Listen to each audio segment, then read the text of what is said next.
Welcome back to Out of This World. I'm Jamie Hanshaw, and again, here with me is Rachel Wilson. And today we are going to be talking about Balenciaga Bitchcraft. And that is a word that I got from this book, which we are going to be going over, called The Satanic Witch by Anton LaVey. And this is very surprising because it's not what you think. And if you thought, well, I'm not a witch, I never thought I practiced witchcraft, if you read this book, maybe you would have a different opinion because witches' activities, according to high level Satanism, is not always about herbs and spells and incantations and potions and things like that. It can be about manipulation and mind control and using your sexuality to get whatever you want from men. And this is the handbook on how to do it. And then in the second part of the show, we're going to try and connect witchcraft to ChildAbuse, because this is a disconnect that I think a lot of people have. And we're going to talk about this in depth, but a lot of people think, well, I can be a white witch. I can be a good witch. I can help people with witchcraft. And I'm going to attempt to prove to you that this is never going to be the case, from personal experience and from study and from testimonies of other people. So let's get right into it. What did you think of this book? Well, I thought it was typical of LaVey, because he's got a certain style of Satanism Mm-hmm. where it's definitely Luciferian and it's definitely satanic, but it is not, despite all his costume and his love of like theater and the aesthetic and everything, he's pretty practical about magic being a projection of will and manipulation and learning like kind of the psychology of other people and how to turn the tables in your favor. So like you said, it's not as much like, Eye of Newt, bubble, bubble, toil and trouble kind of witchcraft. It's more learning how to subtly manipulate to project your will onto other people Mm-hmm. and manipulate things in your favor, Mm-hmm. which, like you said, people like to think that there's some sort of way that you can do this in a good way, but that in and of itself, like especially from our worldview as Christians, is evil in and of itself. Trying to manipulate and project your will onto other people to get something that you want, is never going to be good, no matter how much you think it is, because you're putting trust in your own will and your own judgment, which is not what we should be doing. So yeah, it was interesting. And he's a guy who loved to hear himself talk, so he likes to go on and on a bit. I wouldn't say he's like the most glorious writer ever, neither am I, by the way, but it definitely, as you're reading through this book, it reminds you of a lot of things in the current culture, which is why I think we're talking about it. One thing about LaVey and Satanism, I think that this was just a happy accident for real underground Satanism that is generational and much, much older than 1966. Yeah. So I don't think that he had a lot to do with that. I think he kind of just made up a lot of this on his own. Not that it's anything good, but I don't think a Levian Church of Satan person is doing crazy things like SACRIF, you know. Right. And Right. that's, Exactly. but some are. So there's different levels, and I think that's why they like to promote him because it Oh, takes the yeah. spotlight off of that. In So, fact, a lot of LaVey's stuff could be seen as like mainstream libertarian thought. oh, totally. That's why I was like, are you a witch and don't even know it? Because if you're using your feminine sexuality to manipulate people, then according to this, then you are. So the first paragraph, or the intro, I should say, by Zena LaVey, she kind of scoffs at sacrificing babies at the altar and calls that preposterous. You know, that's not what we do. And I'm like, I kind of believe her that she believes that's true, Right. right? But we start off with gaslighting because some do. Um, and then I thought you would find this interesting. She's talking about Xena in the same issue of Newsweek as Gloria Steinem. Did you catch that? I did. And So, I feel like she pops up everywhere. I just feel like Gloria Steinem follows me everywhere I go. yeah. So she and Gloria Steinem are in the August 1971 issue of Newsweek, and it says her satanic baptism, and the caption says "Building a Better Race," Didn't right? know that. And Didn't the catch new that. woman. So these are the kinds of ideas that they're putting together in one issue, and they're kind of trying to put out at the same time: new woman, building a better race, feminism, and then of course it goes on to say Xena had a baby at 13 years old. Wow. So not Well, the great. new woman concept is something that oddly, ironically, is very old. Like you can find things from the Victorian era new woman, then there was a 1920s era new woman, then there was the 1960s era new woman, there was a 1990s version. So Yeah. with every wave of feminism, they'll say this is the new woman, and they're just pushing a further incarnation of this really what is a satanic kind of principle of what womanhood is. And I Mm-hmm. always say it's it's opposite of the Theotokos, it's opposite of everything that we would say that womanhood is. It's always pushing like the sexual aspect.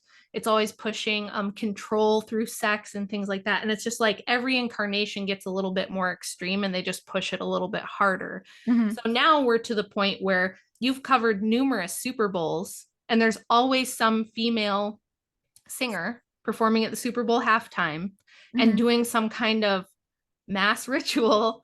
And Yeah. it's always like there's always a sexual element Oh to it, yeah. right? Yeah, yeah. So, Well, she goes on to say, a satanic witch always makes full use of her feminine wiles. The Satanic Witch is a guide to selective breeding, a manual for eugenics, preserving the able-bodied slash able-minded while controlling the surplus population of the weak and incompetent. wow. So that is where we are starting with. Um, and this particular brand of Satanism is, I guess you would call it non-deistic, like that they Yeah, don't really believe in Satan.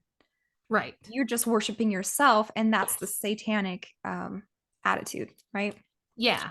Yep. And in throughout the book, like one of the main themes is that you have your apparent self, which is your self who you are on the outside that the world sees, that you would probably think of when you think about yourself. And then you have a demonic self, Mhm. and then like a deeper inner self. But the demonic self is basically like an inversion of you. Right. And this is something that he goes on to kind of teach people how to exploit, um, find out what the person's inner self is like, and then you like Yeah. relate to that or And whatever. you know what's funny about that is that's really, I almost wonder if LaVey read some Carl Jung because it's almost Yeah. Jungian in that like he's talking about the shadow self Yes. or something like that. So Yeah, that's what it reminded me of. definitely. And then, so still in the introduction by Xena, she starts talking about that the styles of the 70s were too unisex for her purposes. So she already didn't like that things were going to a more non binary look because the Satanic Witch uses femininity as a manipulation tactic. Um, and she actually says destructive results of the women's movement because it's breaking down those like barriers between what's masculine and feminine, right? Yeah. Well, she would like, I think she would be happy. I don't think she's still around, but she would probably be happy now to see that there's always, so in my study of feminism going back centuries, there's always been a little tension between the like what we would now call sex positive feminists and the more temperance type feminists who wanted femininity and womanhood to stay the same and didn't want to push the sexual aspect too far. They didn't necessarily not like it, but they didn't want free love and sex work and things like that. And the other side really pushing for that, and then also pushing for things like androgyny or gender abolishment or things like that, gender abolition. And we still have that today, but Mhm. now two there's two distinct camps that are kind of at war right now. And one is like, let's just do away with gender altogether. And we'll move to that like monist new age version of feminism. And then there's this version, like she would like Xena would have been, where it's like, no, we need the feminine sexual energy, so we can't do that. We need Mhm. the duality of male and female, masculine, feminine to make magic really work. So Yeah. it's kind of weird seeing where these two camps come from and how they interact with each other. And they've always been like that. And there's still a fight right now. So you'll have like turf feminists fighting with, LGBTQ plus feminists. And I just sit back and watch them fight and just observe them and learn. Yeah, because everything is just so arbitrary because they don't really have a moral compass. And then they actually talk about good witch syndrome. So Anton LaVey makes no like delusions about good witches. He's like, witches are not good. Don't Yeah. even try to go down that path because I'm telling you, like, if you are going to call yourself a witch, it's going to have an element of the demonic and an element of being a sort of bride to the devil, Yeah. right?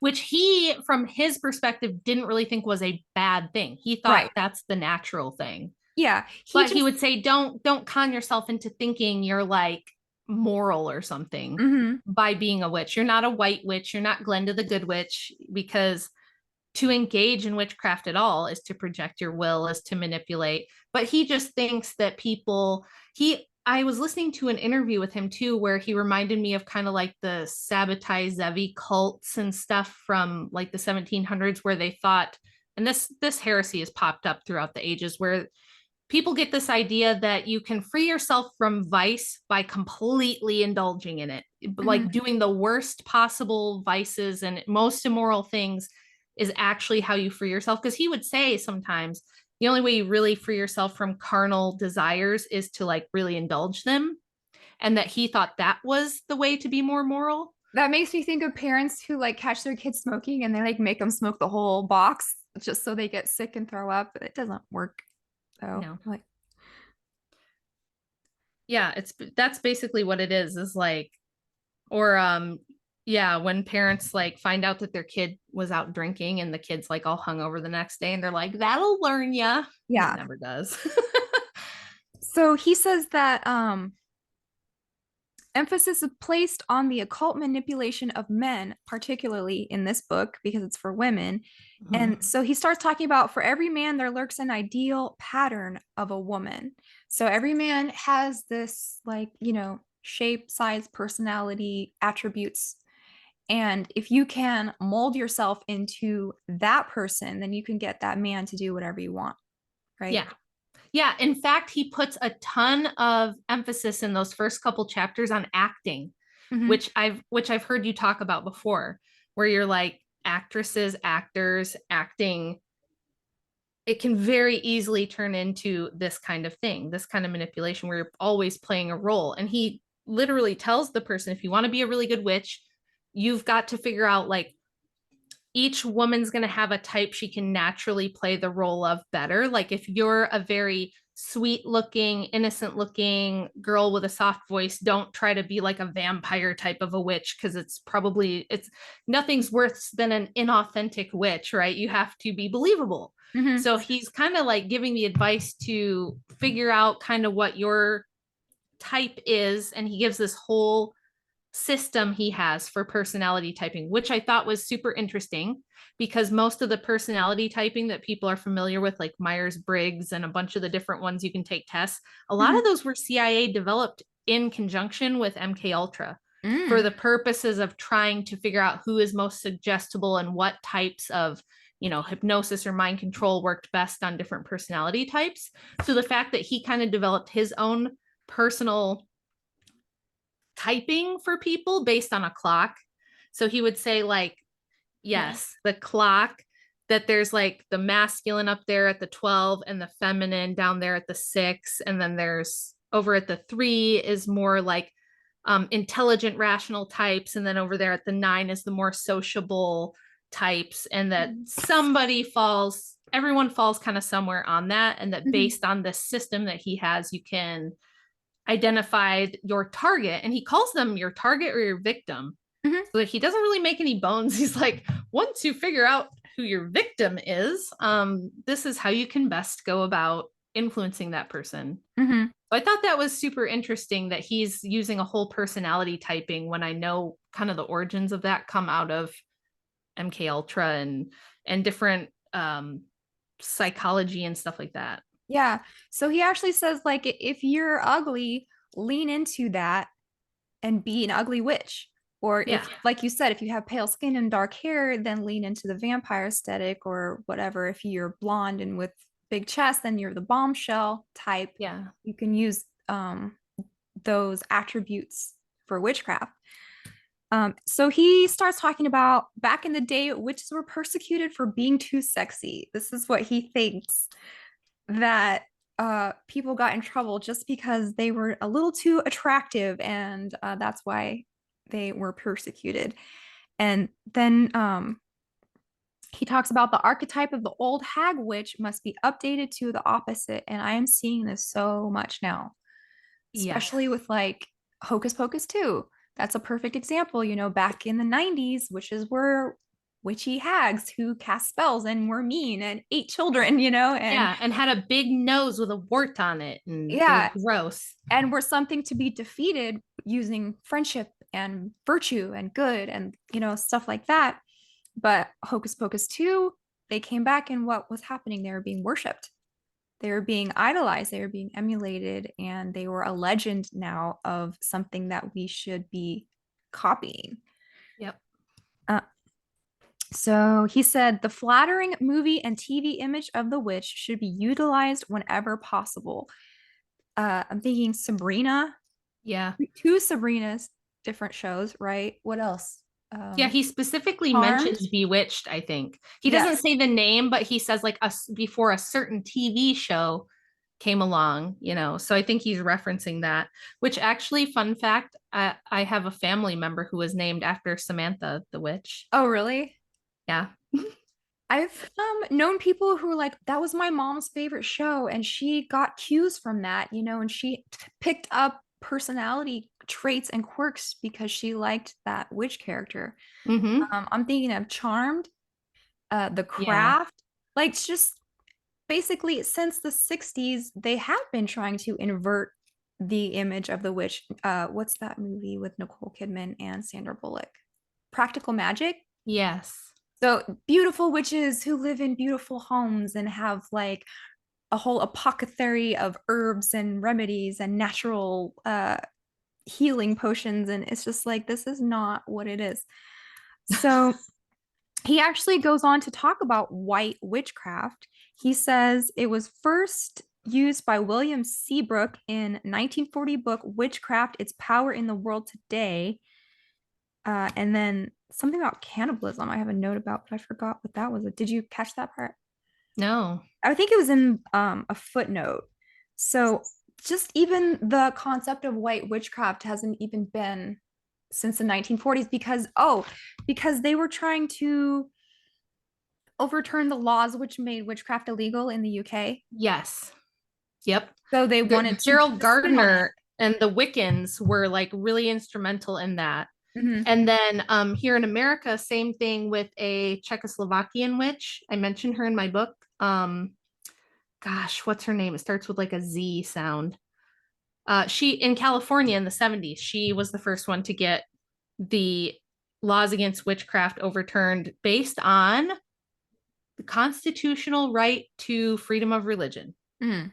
Mhm. So they started Gerald Gardner and his little cult of Wiccans started that in the UK. And then, gosh, her name. Oh, Susanna Budapest is her name. She just spells it with all Z's. And Mhm. she came over like right after World War II from Czechoslovakia, went to San Francisco, where every witch wants to be, and had the laws overturned there. And she's still around. She was one of the ones leading the black masses and cursing on Donald Trump during 2016. Oh, She would okay. go on her like little Facebook live, and she's like 80 now, and she would go on there and like tell people how to curse and hex Donald Trump and Trump supporters. Very interesting. And that subreddit, which is against the patriarchy, is so popular now. And this is just, if I could say anything to women who think that witchcraft is the way, like what would I even say?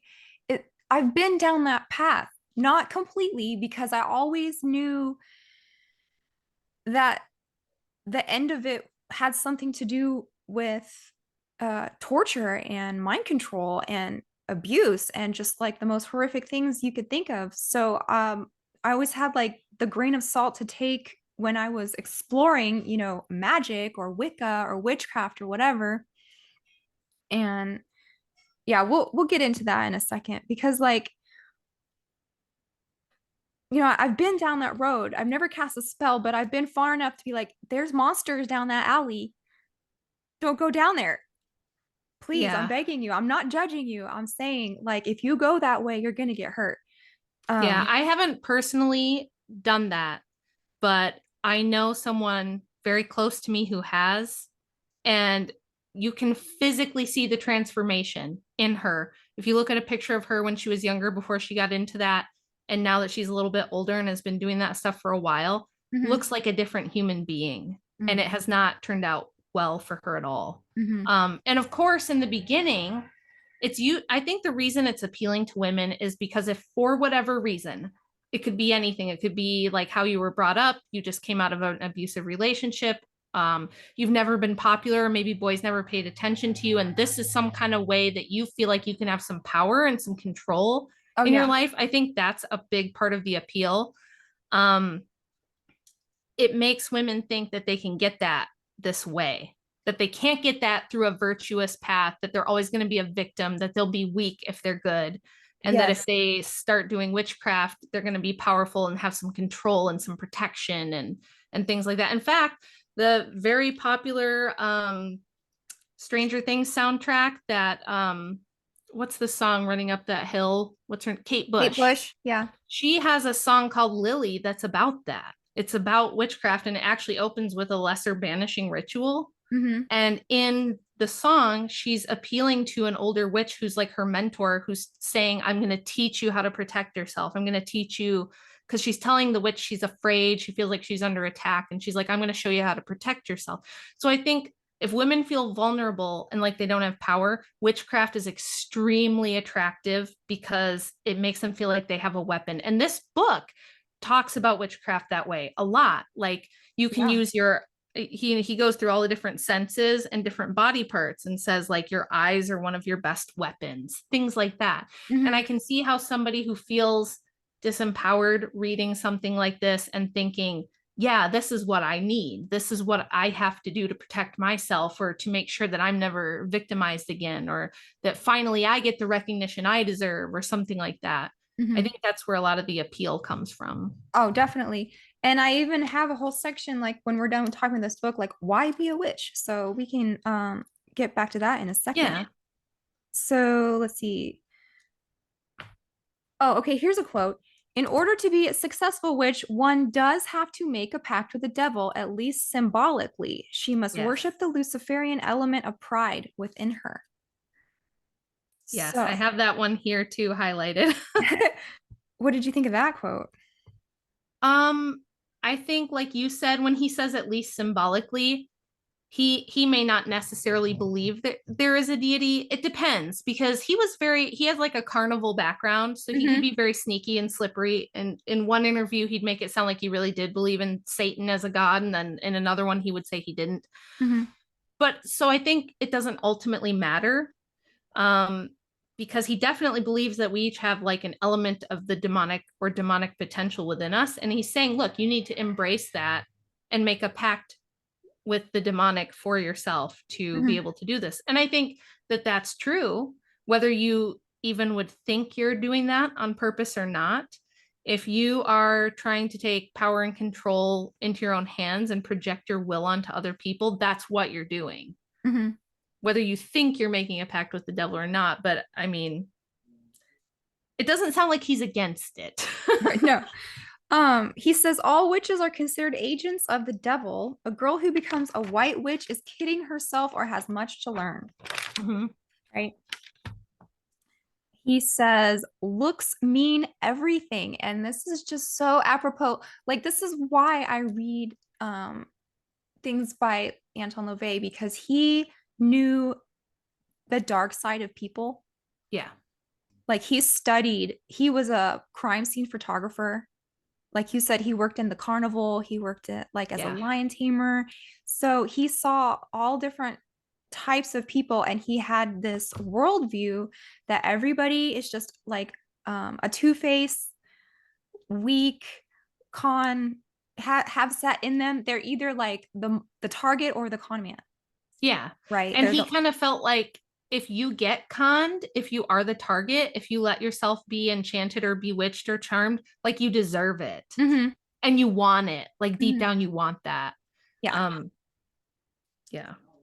So looks mean everything. Like that just sums up what like Instagram and all of this not Pinterest, but you know what I mean. It's just Yeah. all about the look. He says find out what his type is. He's talking about the mark or the man, um, or his fetish. And that is a huge way to control men.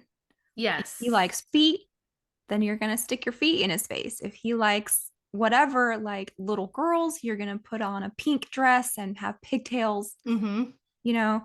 So it's all about controlling men through their sexuality. And Yeah. He's it's, like, he teaches how to suss out fetishes, like mhm, sneaky ways that you can kind of figure out what a guy is into and read his face when you mention certain things or certain situations, or you can kind of toss things out there subtly and see if he like suddenly leans forward or his eyes open bigger or things like that.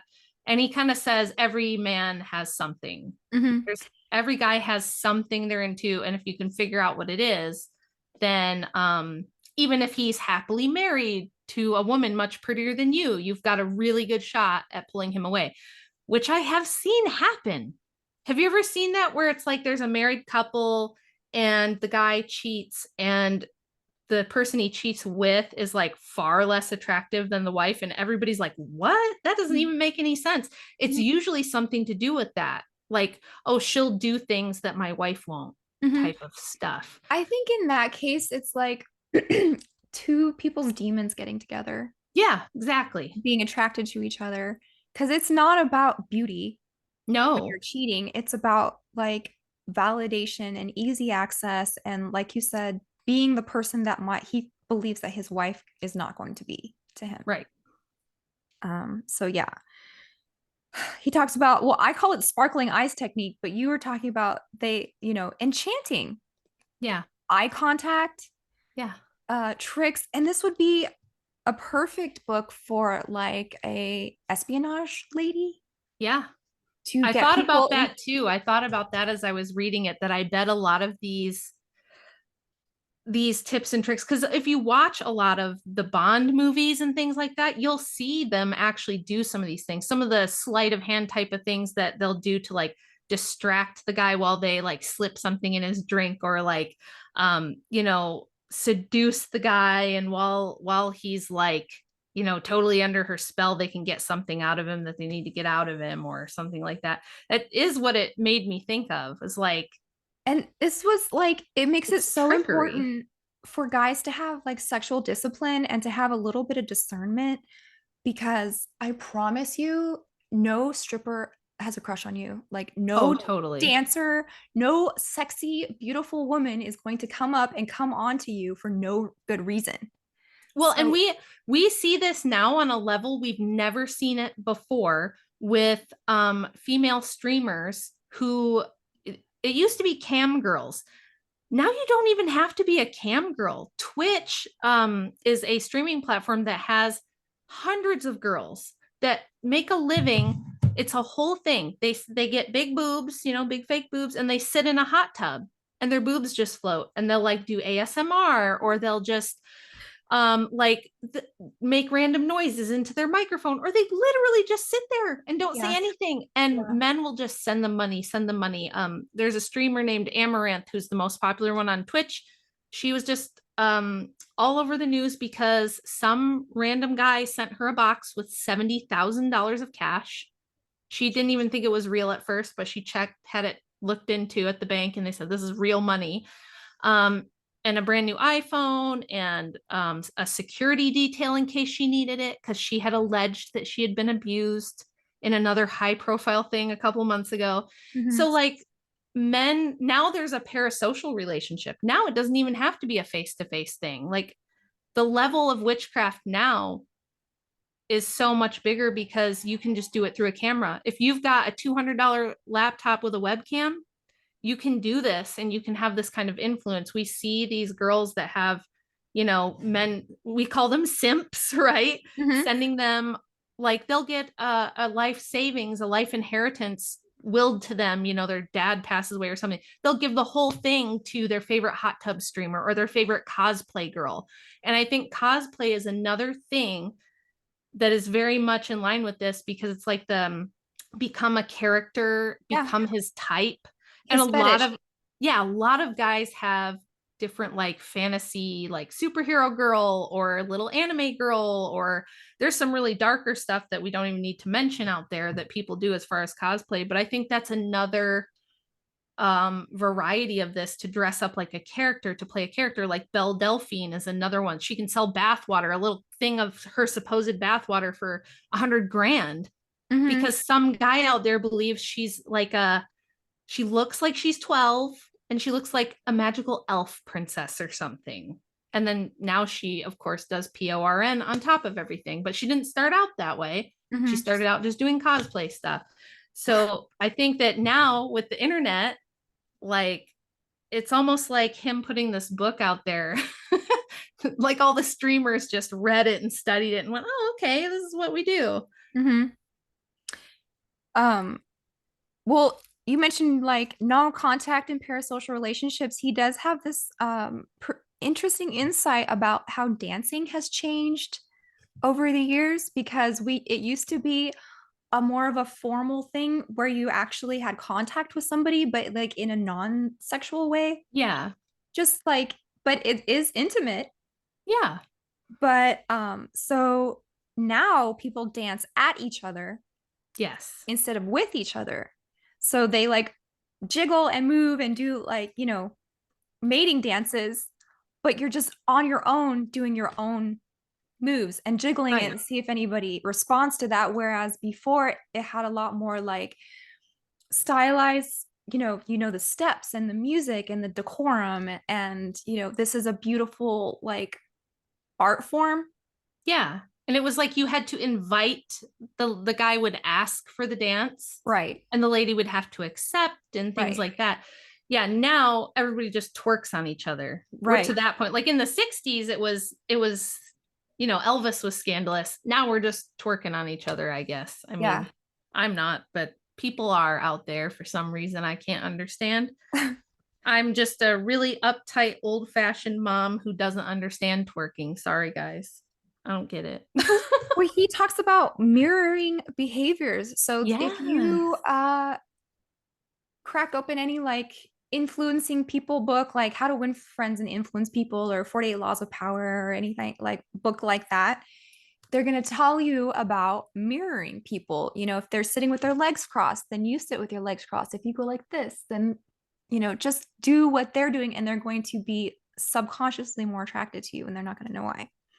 Yep, that happened to me when we had the episode where we were talking about exes. That's what he did. Like, my favorite pizza was his favorite pizza. Oh my gosh. My favorite music was his favorite music. Mm-hmm. His favorite place to go was my favorite place to go. It was like anything I said, he would just mirror it. And I was really young and naive and didn't know any better. But in the book, LaVey says, um, he calls the mirror that old tool of the devil. Mm-hmm. So Well, yeah, mirrors that's have always interesting. had that mystical property to them, right? Like even John Dee, or even like way before that in ancient Egypt, I'm sure like mirrors had some kind of magic in them. Yeah. Um, wear your menstrual blood, he says. Oh gosh. Oh, This is where, like, I can't go there with the witchcraft because it's so simple in its disgustingness. Is yeah. that even a word? The In fact, simplicity of the grossness of how you well, cast a that's the spell. thing. As I'm reading the book, it gets grosser. Like at the beginning, it's a lot of like, oh, dress this certain way, or he talks about the voice and how you can change your voice a little bit. Like if you are a character that's supposed to be a dominatrix type, to you have to have a stronger, more assertive voice, and you have to like really hammer home your consonants like you're German, like Hmm. or if you're like a softer, rounder, smaller girl with blonde hair and you're playing like the cutesy character, that your voice should be a little bit higher and a little bit breathier, which Marilyn Monroe did. She Right. did not originally talk that way. Right. Britney Spears did not originally sing that way. And in order to play into a certain character, they literally changed their voice, which is, he has a whole chapter on how to do that. And Hmm. there's another really interesting thing that I thought, well, this is all the rage now. He says that for certain type of woman, you should get a bigger butt. And he said, who in the world ever heard of purposely putting on weight in the butt? Well, I have, and I have seen the positive results that ensue. Now, these days, it's absurd. We have gone to absurd levels. I don't know if y'all have seen some of these Instagram videos and pictures of girls that have like all the, I don't even know what they put in there, filler, implants, whatever it is, to, I mean, they look like they're walking around with a full diaper. It's Hmm. absurd looking. Hmm. And somehow, like, I mean, Kim Kardashian kind of started it. She got her butt to a pretty absurd level of fakery. And then Cardi B and all these other ones. So now there's girls that are trying to have like this disproportionately huge butt. And for some reason, there's guys that actually like this. I mean, there's plenty that don't. There's plenty that are like, oh God, this is just grotesque. It's like a weird, cartoonish, you know, mockery of women almost. But there are some that for I whatever call it reason like Jessica it. Rabbit. It's just like Yeah. everything is blown out of proportion. Um, Yeah. and then did you see the part about gingerbread man?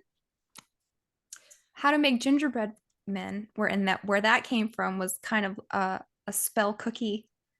Yes. When Did he's you talking about, so he goes through all the different senses. He goes through like touch and smell and sight, and then he goes to taste and he's talking about food. He even has his own like dressing test, the Anton LaVey dressing test, Oh where yeah, I remember. If he supposedly, likes sweet dressing, then treat him this way. If he likes salty, then this. Yeah. yeah, I know. Which it gets very pseudosciency, Uh-huh. which I'm sure is fine because it's magic. But yeah, he's talking about, yeah, baking and then the gingerbread men. Well, apparently, according to him, the history of the gingerbread man was it was a love spell that you baked up while the witch brought you to Yes. Climax. yeah.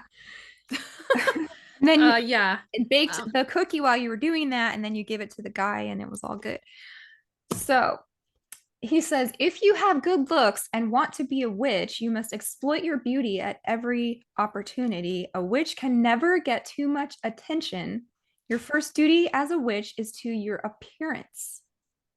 He says, the uniform of the prostitute is virtually little different than the uniform of the complete witch. yep. I definitely noticed that when he said that. And I mean, I have said, it's kind of weird because I felt like I've never read this book before, but I say all the time that like not the ideal woman, but women in general, when men are complaining about women, why do women behave this way? Why do women behave that way? And I always tell them attention is the number one currency. Mm. Don't reward bad behavior by paying attention, but that's what men do most of the time. If a woman is behaving badly, she gets the most attention, so Mhm. more women are going to behave that way. I'm not saying that's a good thing, I'm just saying that's what it happens to be. So if you, all the men are rewarding promiscuity with lots of attention, women are going to do that. um Yeah, or just like any bad behavior in general, I feel like gets rewarded with a lots of attention yeah, nowadays. Oh So yeah. yeah, he I says, mean, that's politics, right? I mean, yeah. in politics, that's what they do half the time is whoever can say the craziest thing now gets Hmm. the most press coverage. They get millions of dollars of free marketing. So Hmm. they'll say crazy stuff. But yeah, attention, but I think especially for women, because we don't have the monopoly on physical force, male attention is a big deal for us. And unfortunately, LeVay is right that if you put a ton of work into your appearance. And I mean, now with the internet, we've got filters, we've got all these different apps where you can tune your whole face to death. You can tune your whole body, even video. You can even change video of yourself to make your waist look smaller, make your hips look bigger, make your boobs look bigger, and do all kinds of stuff for attention because now it's like the most amount of likes, it's the most amount of followers and things like that. So, I mean, he was kind of ahead of his time in that way, Definitely. knowing that like looks kind of are everything. Unfortunately, it shouldn't be. We're not saying this is how it should be. We're just saying that. Well, attention, like you said, is the new currency. If you want to like get in on it, you got to do something crazy or you have to be this or that. So, yeah, Yeah. he says a witch can never get too much attention. He says if you have a surplus, you not only have more victims from which to choose, but an abundance of potent lust power being poured into you. So, all of these streamers and OnlyFans and all of that, they are getting a certain type of power Yep. by having these men simp for them, as you said. Yeah. Yeah, And and it's not just money. I mean, that's like a very basic principle of magic is like wherever the most focus and intention. Remember when Oprah was promoting The Secret? energy flows where attention goes. Yes. Right.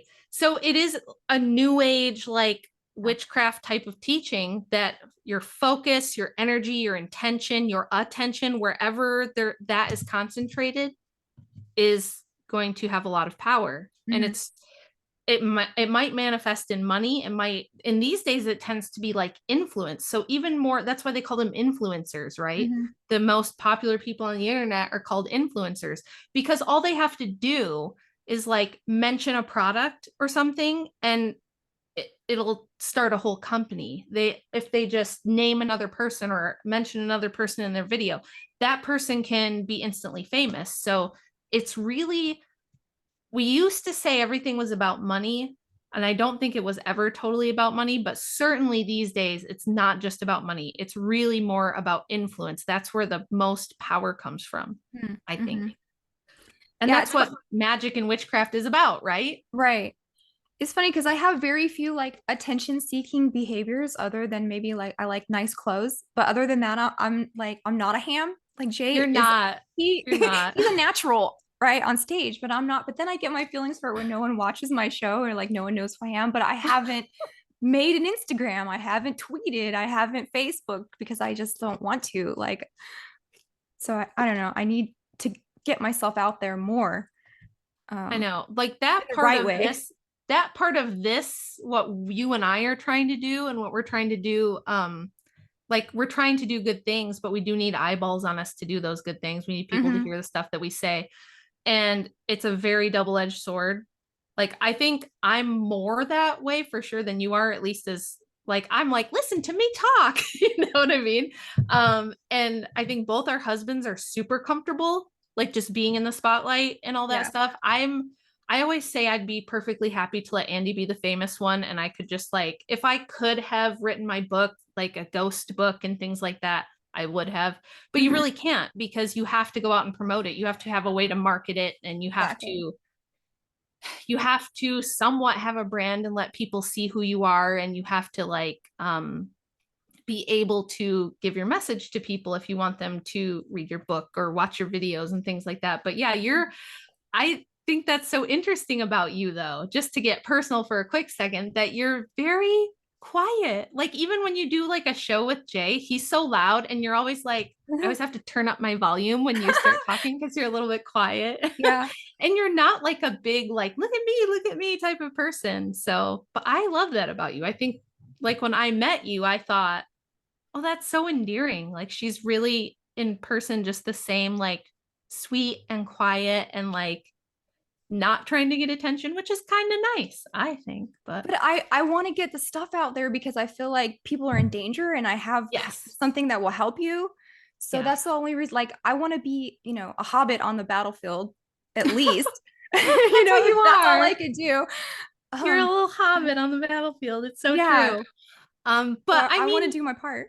the whole thing about Lord of the Rings, what my husband always says is that even the smallest person can make a big difference, you Hmm. know? Even the quiet person can make a big difference. And people love you and they love your show. So Oh, good. I think just putting out a little more content's all you have to do. But Yeah. yeah, like the attention thing. And he talks about man as an animal, as a Hmm. beast That a is one lot. of the satanic commandments. The Ten Commandments is that we are just apex predators. Yes. And that's why I think he talks so much about the senses, about like, I mean, unfortunately, guys, when she referenced the saving of the menstrual blood, that was for like the sense of smell. Apparently, as far as witchcraft goes, the smell of that is very considered to be very powerful. So he would say, like, save a little bit and then put it in a cute little, like, little pouch so that no one will really know what it is, but so that you can still smell it. And then you can like wear it as a little necklace or tuck it inside your cleavage. And we do see that now. I mean, I've talked about this before and sorry to gross everybody out, but if you go to TikTok or Instagram and you type in the hashtag for something like this, you'll find a ton of posts of women watering their plants with it, using it in spells, putting it in their self care products, putting it on their skin, doing all kinds of stuff with it. And it's like a big part, like body fluids always end up being a big part of witchcraft and Yes, magic. because it's the false like Eucharist, so like in the Gnostic Catholic Mass, they'll use, bodily fluids as the in the chalice instead of what we use. Yeah. So it's an inversion Yeah. of everything. And not that there's anything gross about menstruation. That's an immature thing that like a lot Yeah. of guys have. It's not gross, it's just a bodily function. Yeah. It's just a But normal function like all you guys' function. We all have but fluids. the Um, misuse of that, is gross, yeah. right? Well, and in like in other types of religions, like in the more before the West got a hold of like Hinduism and Buddhism and stuff and made it nice yoga peace religion, like the older versions of Hindu religion, like the monks would have to all of their rites that they would have to do to like climb this ladder of holiness would always involve consuming body fluids and things like that too. So it's definitely it's really like a major part of a lot of ritual in the occult and other like what we would consider occult religions that other people might not. Mm-hmm. But so when I just for me, whenever I see that, I'm always like, oh, that's to me, it says occult, you know? Oh, yeah. Did you catch this phrase? Erotic crystallization inertia. Yes. And I'm still like, I reread the sentence and I screenshotted it and Uh-huh. highlighted it and read it So, like 10 times. And I'm still not totally sure what he means by it. because he talks about this in a different book, I can't remember which one, but he explains it better. So, basically, what this is that whatever you found arousing when you were going through puberty, you Okay. will always find that. Like, if you went to like Catholic school when you're 13, you're always going to think that, Catholic schoolgirls are sexy. Okay. Okay. So, or whatever happened to you in puberty, that's going to stay with you. So, if you can find out what your victim did or liked when they were going through that stage, Yeah. then that's something that you can exploit. He loves red lipstick. He says, you must make every man who sees you think he would like to go to bed with you. That's I a lot of really don't work, want dude. to do that. I I really don't want to don't want to do do that. that. That's so much work. I know. And I just like being more of a tomboy type, it took me like many years to even get comfortable with that idea at all. So the Mhm. thought of like having to be sexually appealing to every male I come in contact with, yes, it sounds exhausting and Yeah. like just really uncomfortable. I would make a terrible witch, I guess, because I don't have any interest in that. Well, yeah, we'll get to that in a second. Why I would make a terrible wish is because I'm lazy. I don't want to do all this stuff. Yeah, it is uh, a lot of work. It's yeah. like they have to be in a constant mode of manipulation. And Mm, I do know people who are like this. I do know people where it's like they don't have any other way of thinking other than to try to think about how whatever they say or do is going to make you like what kind of response it's going to get out of the person yeah. that they're like targeting. Um, which I think like now we would consider that to be like, you know, serial killers do that, psychopaths do that, Mhm. sociopaths do that. That's the Yes, only way that dark they relate. triad personality types. This is what this book is for. Yeah. Psychopaths, narcissists, Cluster sociopaths. B personality disorder Yes, type of people. Yeah. exactly. Um, so here's a bombshell. One of the chapters is called Fashion, the Witch's Greatest Friend. And this is Yes. how we're going to get into Balenciaga in a second. But he says, utilize this to the fullest extent because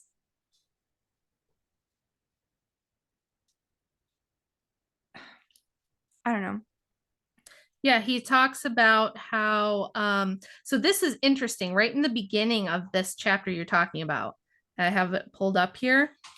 He talks about what fashion was like before women's emancipation, and then Mm-hmm, he goes through like kind of the different waves of feminism, how the fashion changed, mm-hmm, which is super interesting to me. Like he talks about in the Victorian era how they had like the really tight corsets and the high heeled boots and all that sort of thing, and that the women were very feminine and very opposite of their masculine counterparts. And then in the 20s, when the first like birth control and the first flapper girls and all that started, short hair and like the really straight, skinny silhouette with like no cleavage, no butts, just very skinny tomboy frames with like boxy short dresses and short hair. And then like in wartime, how everything got curvy again. And this is something that I've noticed a lot, you know, just in my own research and things. But mm-hmm, then he says something I think is so interesting. He talks about transsexuals and transvestites, which I know those are outdated terms, but I think they're still perfectly applicable. He says the transsexuals and transvestites, bless them, come closer than anyone to a complete recognition of the demonic element within them mm, because, again, it's an inversion. So yes. if you're a butch masculine dude and you like dressing up in frilly panties and high heeled shoes, to him, you are fully embracing the demonic element within yourself. And he said the people who, because they truly admire and recognize the sensual qualities of the opposite sex, would do nothing to discourage whatever trappings add to the difference. This is why transvestites and transsexuals are often said to make better women than women. Mm-hmm, And this is where I will like totally unite and unify with the turf feminists on this one issue, which is that it's really bothersome to me and like emotionally distressing to me that we are told that we must go along. Like if a man wants to get absurd breast implants, wear super sexy outfit and look like a stripper and be a teacher in a school or hang out with your kids or tell them stories or things like that, that we have to affirm them or it's going to damage their mental health. I'm like, no, I'm a woman and I have 4 daughters, and I don't want them thinking that an inversion of femaleness should be affirmed. Like it's on us to affirm that, so to make that person feel better about embracing this inversion that we know is demonic. mm-hmm, And it's really like my husband just had a big debate with one of these people where that was the main crux of the argument, was this person going, you have to affirm us or we're going to do harmful things to ourselves. And my husband said, well, what about us? What about what that does to us to have to affirm what we see as something immoral and demonic and an inversion of nature? mm-hmm, What about the effect of us psychologically to be forced to affirm that basically at the barrel of a gun? mm-hmm. You know, and that's what it is. It's like a big spell, and it's the turfs will say it's like erasing womanhood, and it kind of is, because it's like now we're calling moms birth givers or things Yeah. like that. Or So making it cartoonish. You can yes, just be a woman if you put on makeup and a dress. Like, no, yeah, or get fake boobs. If you no. just get fake boobs, now you're a woman, and it your experience as a woman is identical to mine as a woman, and it's Mhm. like um that's a terrible thing to do to women. I will agree Did with you with see? the turf feminists on that. I forgot the name, but it was somebody who had been a woman for like a month or 40 days or something, and then they got invited to the White House. He's like, Yes. day 30 is. I'm like, oh my God. 30 days as a girl, and he's not even a woman. He's a girl. He Oh, identifies as a girl, like an uh-huh. underage girl. Oh, okay. And that particular person, what's his name? Dylan something. I can't remember his last name. He was an actor.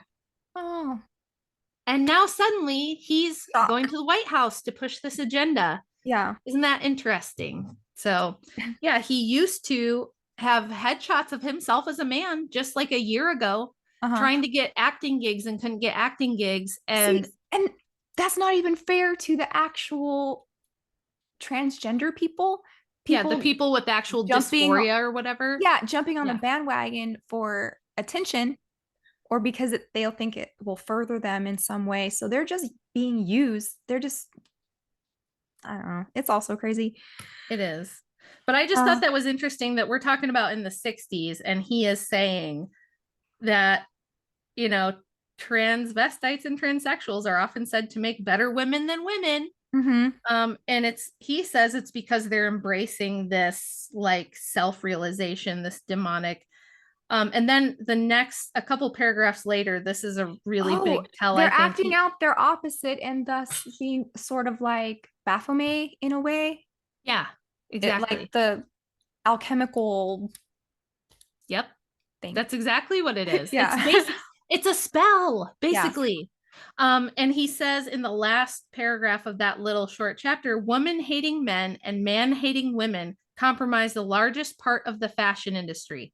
Be thankful to That them is for so true. eliminating would-be rivals who allow themselves to be duped.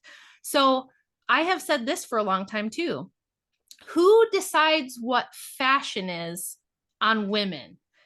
It's mostly gay men. Yeah. Mostly gay men decide what the fashion trends are. And this is why I think, this might be controversial to say, but why I think in the past several decades, we've seen fashion models have to be like 5'11", 100 pounds, no boobs, no womanly curves at all. Like you have to be a size zero little stick. They look like prepubescent boys to Mm-hmm. me. Mm-hmm. And then you take into account the fact that the fashion industry is run by gays. I did hair and makeup and worked in that industry for almost 20 years. And when I say they own it, I'm not exaggerating at all. There is not a brand you've ever heard of. They're all mostly owned by the same couple giant companies. It's like L'Oreal, Estee Lauder, and a couple other ones that Mm-hmm. own every beauty brand you've ever heard of. And same thing with all the fashion houses. So like, you know, Dolce and Gabbana and Gucci and all these different fashion houses are usually under one big parent company, which I think we're going to get into a little bit. Mm-hmm. And there is no getting away from like the LGBT activism stuff within the fashion industry now. When I started 20 years ago, you kind of could. You absolutely cannot now. And if you will not put makeup on little boys, you're not going to get work as a makeup artist. And if you don't go along with this agenda, you'll be absolutely blacklisted in the industry. And that's fashion, beauty, any of that stuff. Mm-hmm. Well, that just made me think of something else he said about high heels. So he is really in favor of women wearing a 3-inch spike heel for the parabolic curves it creates. Now, Yeah. back in like the early 2000s, the biggest show was Sex and the City, Yes. and that created a lot of influence in the culture. Yep. Um, and one of the main themes in the shows was shoes. They're always wearing high heels, even when it is super impractical, like to wear. Have you ever been in New York City? I mean, who wants to wear high heels in the city, it's gross and it's like puddles and cobblestones and it's just really bad. But that show written by two gay men. Yep.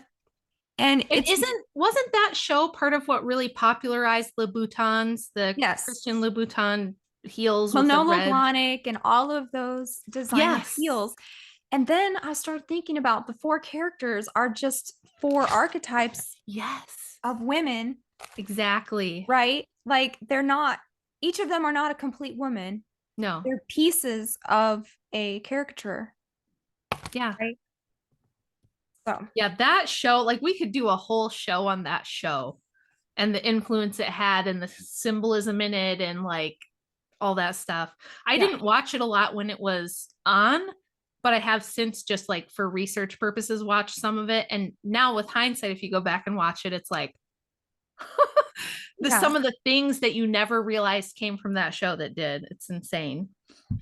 So he says, the uniform of the prostitute is virtually little different than the uniform of the complete witch.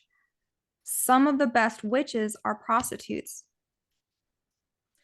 Do you know, is there some symbolism to why he spells the word complete Compleat? No, I don't know because he spelled it differently in the book in a different way. So whenever he spells it that way, it's always like the complete witch. So Yeah. I don't know why he's spelling I it. wonder if that's anything like how Crowley used to always spell magic with a K Oh and he yeah. had reasons for doing that. Yeah. I just wonder because he does, like you said, it's only when he says complete witch and the word eat is in the word complete. Mm. And Hmm. I don't know like what that means, but I feel like there's something there that he probably thinks is really cute and really sly. Right. Yeah. They always put little Easter eggs in there like that. Yeah. He also has, so okay, red lipstick, nothing wrong with red lipstick or high heels, just Right. don't try not to manipulate people. Um, the color pink he talks about is always sure to work magic, as is the color of feminine intimacy. Now, remember Victoria's Secret pink Oh, yes, I do. when everybody was walking around those velour Paris Hilton pink jumpsuits and the word With the pink, word pink right? across the butt, Yes. across everywhere, but especially Yeah. across the butt. And Yeah. I talk about that a little bit in this book, um, because the a pink is like another, it's alluding to some genitals, right? Because it's I pink. didn't pick my big comfy pink sweater for that reason. You're I picked it because it's bewitching warm and us. comfy. You're bewitching us with your big sweater. Well, you're wearing a black and red top, and he mentions that too. So, I know. but he mentions everything from like he has a whole chapter on how you should do your hair and how important hair is, and then he goes into body hair and what he thinks you should do about that, and Mm-hmm. then then he gets into some really weird stuff like smell binding where he's saying like don't overdo your bathing Yep. because you want to be somewhat smelly in order to tap into that animal instinct that men have. Yeah. He will even say things like he actually tells you in the book to be a little dirty. Mm-hmm.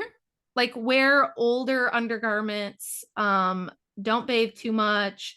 If you have brand new looking underwear, make them look a little older and dingier, like get like a beigeier color so they look kind of grimy and old, which I again would Because never want to do. he's talking about the law of the forbidden. So he's like purposely make it so that it looks like an accident when you show your panties because they're old or dirty or whatever. And so Right.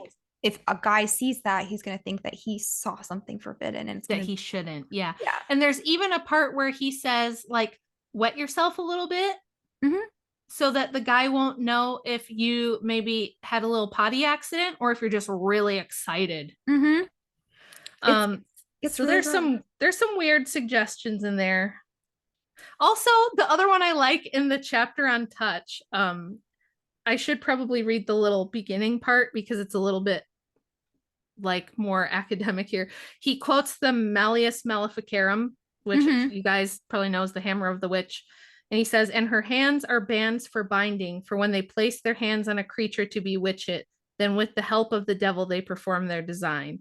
And he talks about like skin softness and touch and all this other stuff. And then at the very end of the chapter, he kind of just says, if all else fails, touch his dick. Right. Just grab it. Just touch it. He's like, you don't have to grab it, but just touch it. And Yeah. if nothing else is working, just go for it. A little Just sexual thought that was harassment if it's not working. Yeah. yeah, you know, How about the chapter called Bitchcraft? Now, this was one of the yeah, most interesting parts of this book because he knows that to employ all of these strategies, you're not going to make very many girlfriends right. because you're being a bitch. Okay. Yeah, You're going for other ladies, men. You're trying to seduce everyone in the room. You're trying to make everyone think they want to sleep with you. You're just doing this for personal gain and to be a freaking witch. So, yeah, you're not going to have a lot of girlfriends. He yeah, says, you are certain to meet with disapproval from many women unless you can be the leader in a group of women. Forget it. So, if you want to have healthy relationships with other women, then it is not going to go with what you're doing, trying to be a witch. He yeah. says, to be a resourceful witch, you must be able to see the bitchiness in other women for exactly what it is. Then, in your own way, beat them at their own game. You must learn to be a worse bitch than they. Yeah, sounds like a lot of fun. No thanks, I'll take a pass. In the very beginning of that chapter, he says, virtue is its own punishment. Nice girls lose, and one of the surest signs of potential proficiency in witchcraft is an inability to get along with other women. Yep. And I must say, I have noticed that, like in my life, there's like certain women that are that way, and it's like they will try to steal it's like they're only interested in guys that are taken Mm-hmm. and things like that. Mm-hmm. And then it's just another example of inversion for him to say virtue is its own punishment. And I think this is the worldliness that gets to women, where they think to themselves, I'm never going to win being a nice girl, and I want to win. So if I have to do this stuff, that's what I'll do, because who wants to be the nice girl? I'm just going to get walked all over. I'm just going to get taken advantage of. Mm-hmm. Now, you and I talk all the time about how you can be a good and virtuous woman and not have that happen. Um, but the world is like, it's a pretty brutal place. So it's easy to see how women would think that this is the way that you have to do things if you want to win. Mm-hmm. And I think even in Sex in the City, they talk a little bit like that, like there's no real, it's almost like the idea of being good is like silly, like just dismiss it. Oh, yeah, that's antiquated morals and stuff. Like, do you need to let your doggy out? Is he okay? I'm Let Tsunami out of the room. And you muted yourself. Are you okay? You Yeah. back? Okay. Andy came upstairs, so she was excited and making noise. Oh, okay. She wanted snuggles. So Um, yeah, bitchcraft. Okay, so he says proficient witches prefer the company of men. Hearing about your harmonious friendships with other women will sicken and bore a man, but he will be quite titillated by bitchiness towards other women. I hate this. I really, because we're kind of isolated where we are. I don't have a lot of girlfriends anyways, and yeah. I have trouble just finding girls to relate to just because of the type of person I am Yeah. anyway. Me too. So I just hate that he's pitting women against each other. I think it's disgusting. Oh, it's terrible. And That's then like a horrible thing to do. And I think by pitting women against each other, I mean, to me, he's kind of doing a little bit of his own like male witchcraft, his own warlock stuff, because it's like, of course, to the advantage of men to have women like at each other's throats and competing and not getting along and stuff like that. And he says, like, you should be able to, for when you need to manipulate. Like, mhm, if it's in your favor to get along, you should be able to fake it till you make it. mhm. But that if you're a good witch, you're going to like, you might have a friend, but she's probably, I think he talks about how she's going to have to be like lesser than you, or Oh like, yeah, she has to be ugly if you're the pretty one, or vice versa, or whatever. Yeah. yeah, Um,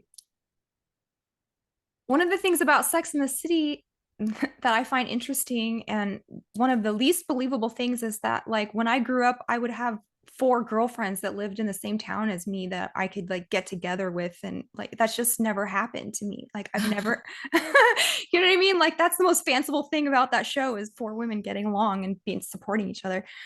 I know. But one of the surest signs of a narcissist or like a cluster B personality that we were talking about is they triangulate people. Yeah. So, and in the Bible, this is called sowing discord. Yes. So that's how you know if you are dealing with like a person that is could be potentially dangerous, is someone who's always trying to pit this person against this person, or if this person did something to you, you're going to run and tell this person and tattle on them, and you know, it's like discord like that. Yeah. Well, I had a group, there was four of us like my whole life growing up that were friends from like first grade all the way through, but we were competitive and like through various stages of school, it would be like these two of us would be like closer than, and then the other two would kind of pair up and we would still all kind of hang out. But like there would always be little rivalries or things where like these two would kind of gang up against the other two. And then down the road in junior high, it might be the other two get together and then the other two are kind of like feuding a little bit. And but overall we got along and we stayed friends and we're still friends. But yeah, the female relationship dynamics are hard enough without like this guy trying to be like, oh, men love it if you hate other women, which I don't know if that's true. I don't like, at least my husband is kind of like, oh, that's good that you have friends. Like, Good for he's you. not like, oh, tell me about how much you hate women and like, you know, the Yeah. fights that you had with them. I don't know. Have you found that to be true with men that they like don't, they're so bored hearing about you having friends and they want to hear that you hate other women? No, but they do have this impression that women don't like each other. Yeah. Most men I know or talk to like say women put each other down more than men ever could, or Yeah, I've heard that too. you know, it's women who don't like each other. I'm like, that's not true. Oh, there's like a Family Guy skit that is pretty fun, pretty funny, where it's like it shows like the two women and one is like, oh, I love your skirt, and the other one's like, oh, I love your shoes, and they're like, and you can tell that they totally Yeah. don't mean it. And then they showed like two dudes and the one guy's like, oh, hey, nice new car, and the other guy's like, thanks, and then it goes, men, we know how to be friends. I've So seen there that. is definitely that stereotype, and I think there's probably some truth to it just because of the fact that like women are competing for mates, like at the Hmm. end of the day we Hmm. do have a bit of a competition between us because every woman like has an instinct to find a man with resources because that's good for our offspring, it's good for us to have babies and things like that. So I think there's like reasons for that, but also women cooperate. Like we do both. We have to cooperate too. Like think of like in your church parish when women have to like help put together an event and they have to do all the cooking and the organizing and different things like that. There's plenty of times that we cooperate and get along as well, Hmm. especially in a context like that where we're all in the church. Because then that competition factor is like removed. I think it's in the culture that we have now, especially there's going to be a lot of competition and like the cattiness that everybody talks about. So I don't know, but yeah, he definitely seems and then he starts talking about what to do if you have a crush on a gay man and how that's probably not going to work out for you. So that's interesting. Did you see? He says each man who sees you and goes home and masterbates with you in mind is unknowingly performing a magical ritual which will make you more desirable. Yes. And then there's a whole chapter related to that on how to be a succubus. Yeah, that's how the book kind of ends, or that's how when I Yeah. just like, you know, gave up on it. But definitely yeah, he's saying go out into the city with nothing but a coat on and shoes and like do activities out and then come home and you know. Yeah. And think about what you want. And this is like you were talking about on that show with Patrick, the Quaker Yes. sex magic lady. Mm-hmm. What was her name? I Um, Kristen, that one. There's a no, few of them. her name was like Ida or Oh yeah, Ida Wells, I think. yeah. That's the lady from like turn of the century, like late 1800s, that got nailed by the Comstock laws over and over again, and then finally Mhm. killed herself. But yeah, she wrote whole books on how to have sex with angels and do like magic rituals to have like celestial lovers and things like that. But there's current ones right now, like a lady I reference all the time because she's a professor at the New School in New York, which is this like ultra left, ultra progressive art school, and she teaches about witchcraft. She's a third generation witch. Her Instagram name is Kristen Corvette. And she does whole instructional things on how to mastubate with crystals and use that as a spell. So, like if you're trying to get a job you really want, or you need a raise, or you're trying to get a guy or a girl, because of course she's bisexual, like every good witch these days, for some reason, they're all bisexual, that you get like rose quartz crystals are extra good for this type of spell. And apparently you do this with crystals.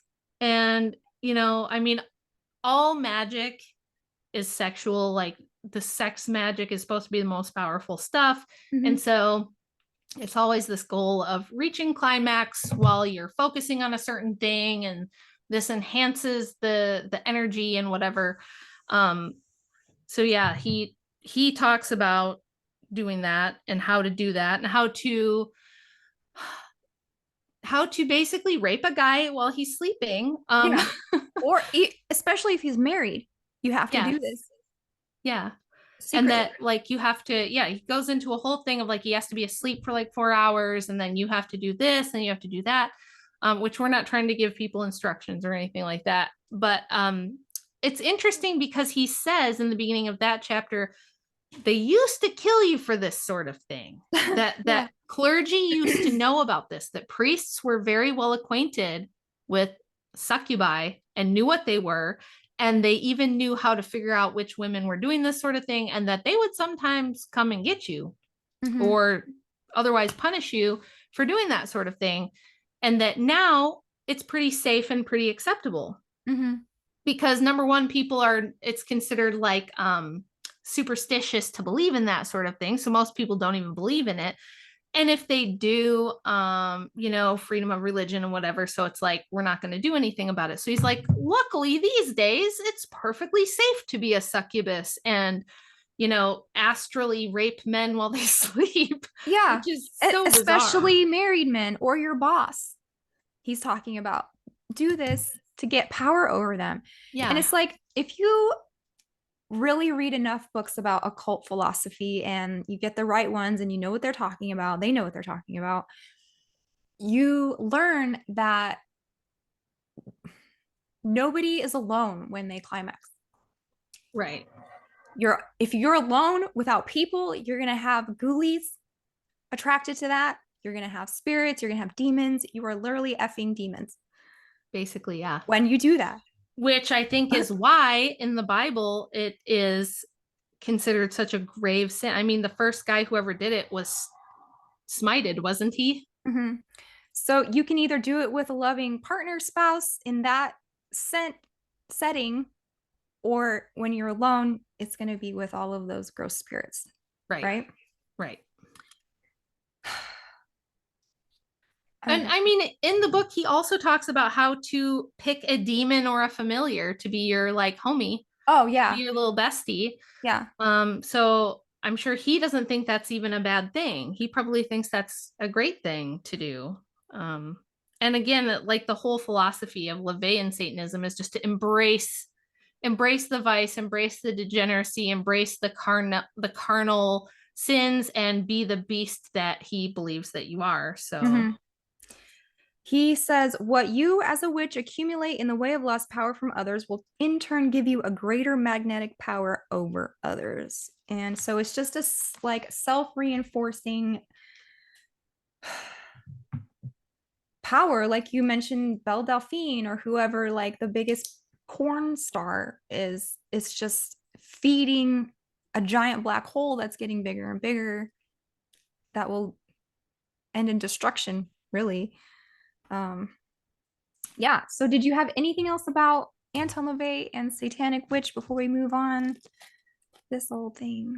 No, but I think that it will probably be able to easily tie that stuff back into the next topic, the fun trending news of the day. Yeah, because don't you want to like look like that guy? Have Doesn't you he look like a seen nice like the actual televised? The same thing happened to him that happened to Crowley, where if you look at a picture, and I swear, guys, you can see this. Like I told you, the person I know who's into this stuff, you can see a physical transformation in somebody who's really deep into this stuff, and it is not pretty. Mm-hmm. It's not pretty. Like if you look at Crowley when he was like 20, not a bad looking guy. Looked like a normal, Yeah, nice enough looking guy. Look at yeah. him 20 years after he's doing occult stuff and he looks hideous and Mm-hmm. terrifying. And same thing with LaVey. He like his later interviews, like in the late 60s, early 70s, when he was still doing interviews, his eyes look black. He looks swollen and they look like unhealthy. They look Pasty. like gluttonous, like overly indulged, unhealthy, like bad stuff's going on inside. They don't look Yeah. healthy or good at all. Same for him. I mean, he looked like a normal person in his younger years. And now he looks like a vampire. Yeah. So, so okay, let's get to this section. Why be a witch? Why do this? Why wake up and choose manipulation and terror and destruction? So we kind of went over like what could be going through your mind when you want to identify as a witch. And I was like totaling all of these circumstances in which you would think that this is like the right thing to do or a good path to choose. And the first one I put down was if you feel disenfranchised, powerless, or the patriarchy, if you were Yeah. abused or you had a parent wound or you had religious trauma. So Yes. that is a new, it's not new, but it's a topic going around. Yeah. People are commenting on their religious trauma, and you have to acknowledge that because it's a real thing. It And is. because it was designed to be that way. If you grew up in LDS, if you grew Yep. up in Jehovah's Witness, if you grew up in weird cults Yep. In that used. fact, oh my goodness, I had a debate. It turned out to not really be a debate. Um, this was a little over a year ago, I think, when I was still doing some stuff on another channel. And it was a girl who talked about this, that this was her reasoning. And she, of course, thought she was like a green witch. Like, I just like plants and rocks and nature and stuff. And witchcraft really isn't bad. And I'm just doing nature stuff.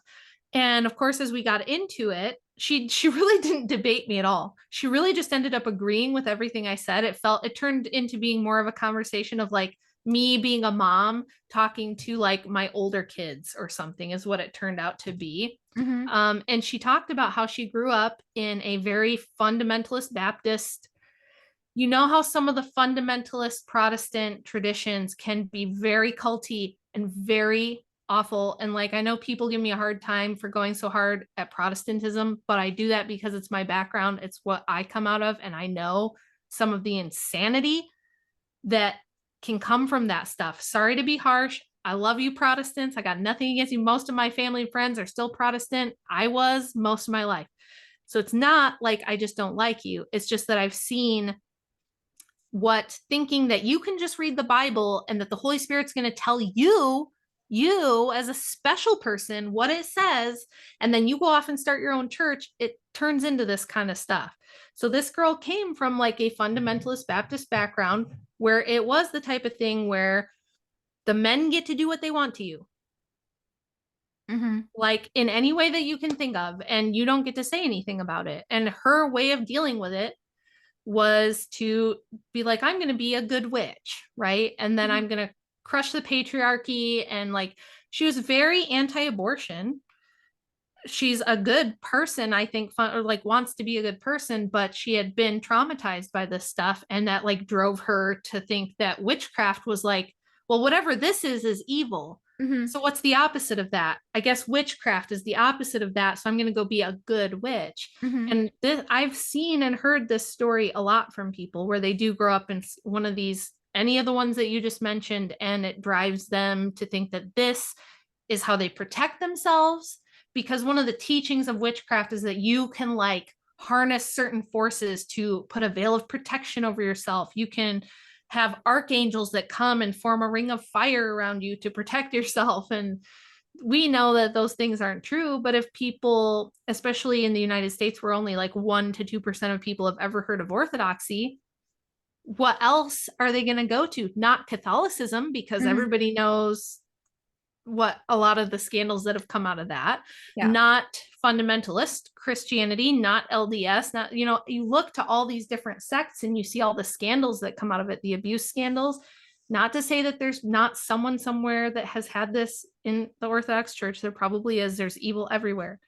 But I think that these crazier cults and denominations where people think that they have got the special word of God and they're going to make their own church is like just as bad as the stuff that we're talking about, because it Mm-hmm. tends to lead to this. Yeah. And when you were talking with Patrick, it gave me a thought about the way women have been treated throughout history. And like, so if you take a women's studies or feminism or something like that, they're going to throw all of this stuff at you about how women were oppressed. Yeah. And I'm thinking, well, this is true before Christendom. Yes. So what you're talking about is actually a pagan world and a way of Yes. thinking and a way of thinking about women, specifically, property, breeders, whatever. Yeah. So before Christ, yes, the world was terrible towards women because they're weaker. Yeah. Not And that in nobody ever loved their wife. I'm not saying that. I'm not right, saying, right. But I'm like just in saying, pagan cultures, who yeah, are the powerful women? It's like the temple prostitute, you know, right. That is it's how the you warrior queens and the temple prostitutes and the bloodthirsty like goddesses and things like that. That's all you mhm, had. You didn't have the Virgin Mary, you didn't have the Theotokos. yes. You didn't So, have the cultural context and concepts that men and women are equal children of God. right. Before that, they were in bondage and oppression and slavery as a whole. I'm not Yeah. saying all men abuse all women, No. but I'm just saying this is a pagan thing. Yeah, and it was like pure savagery. So like prior Yes. to Christianity, it was a really common practice to have full moon orgies so that the paternity of whatever children resulted could not be determined. So the lineage was through the mother and things like that. So it was like it was just a whole different world prior to Christianity for men and women. But I mean, yeah, women were just, you were either oppressed or you were like a temple prostitute or like some kind of medicine woman, witch, whatever. Like those were the options. Mhm. And That's so it's true. not, we don't have it better now because of voting. We have it better now Right. because of Christ, Right. right? Exactly. Yes, So, exactly. anyways, why be a witch? You feel powerless. You feel, it's 1695 and the Pope is being crazy and, like just all this You crazy stuff is going on and you don't have any agency to change things you need like in that supernatural structure. help. Yes. Yes. So instead of going to God, which like the Catholic Church or something would represent that's oppressing you or abusing you, you go, like you said, to the opposite for help. And I Right. think a lot of witches were born out of that religious Oh yeah. trauma. So we have to be a lot more nuanced in how we're diagnosing people. Does that make sense? Yeah. Okay. Yeah. And I mean, right now, the current culture that we live in, we've talked about this a ton, but it's like some of the most popular songs right now, pop songs. I can think of like one by Ariana Grande that's about this, one's by like rap songs by every rapper now that's a female rapper.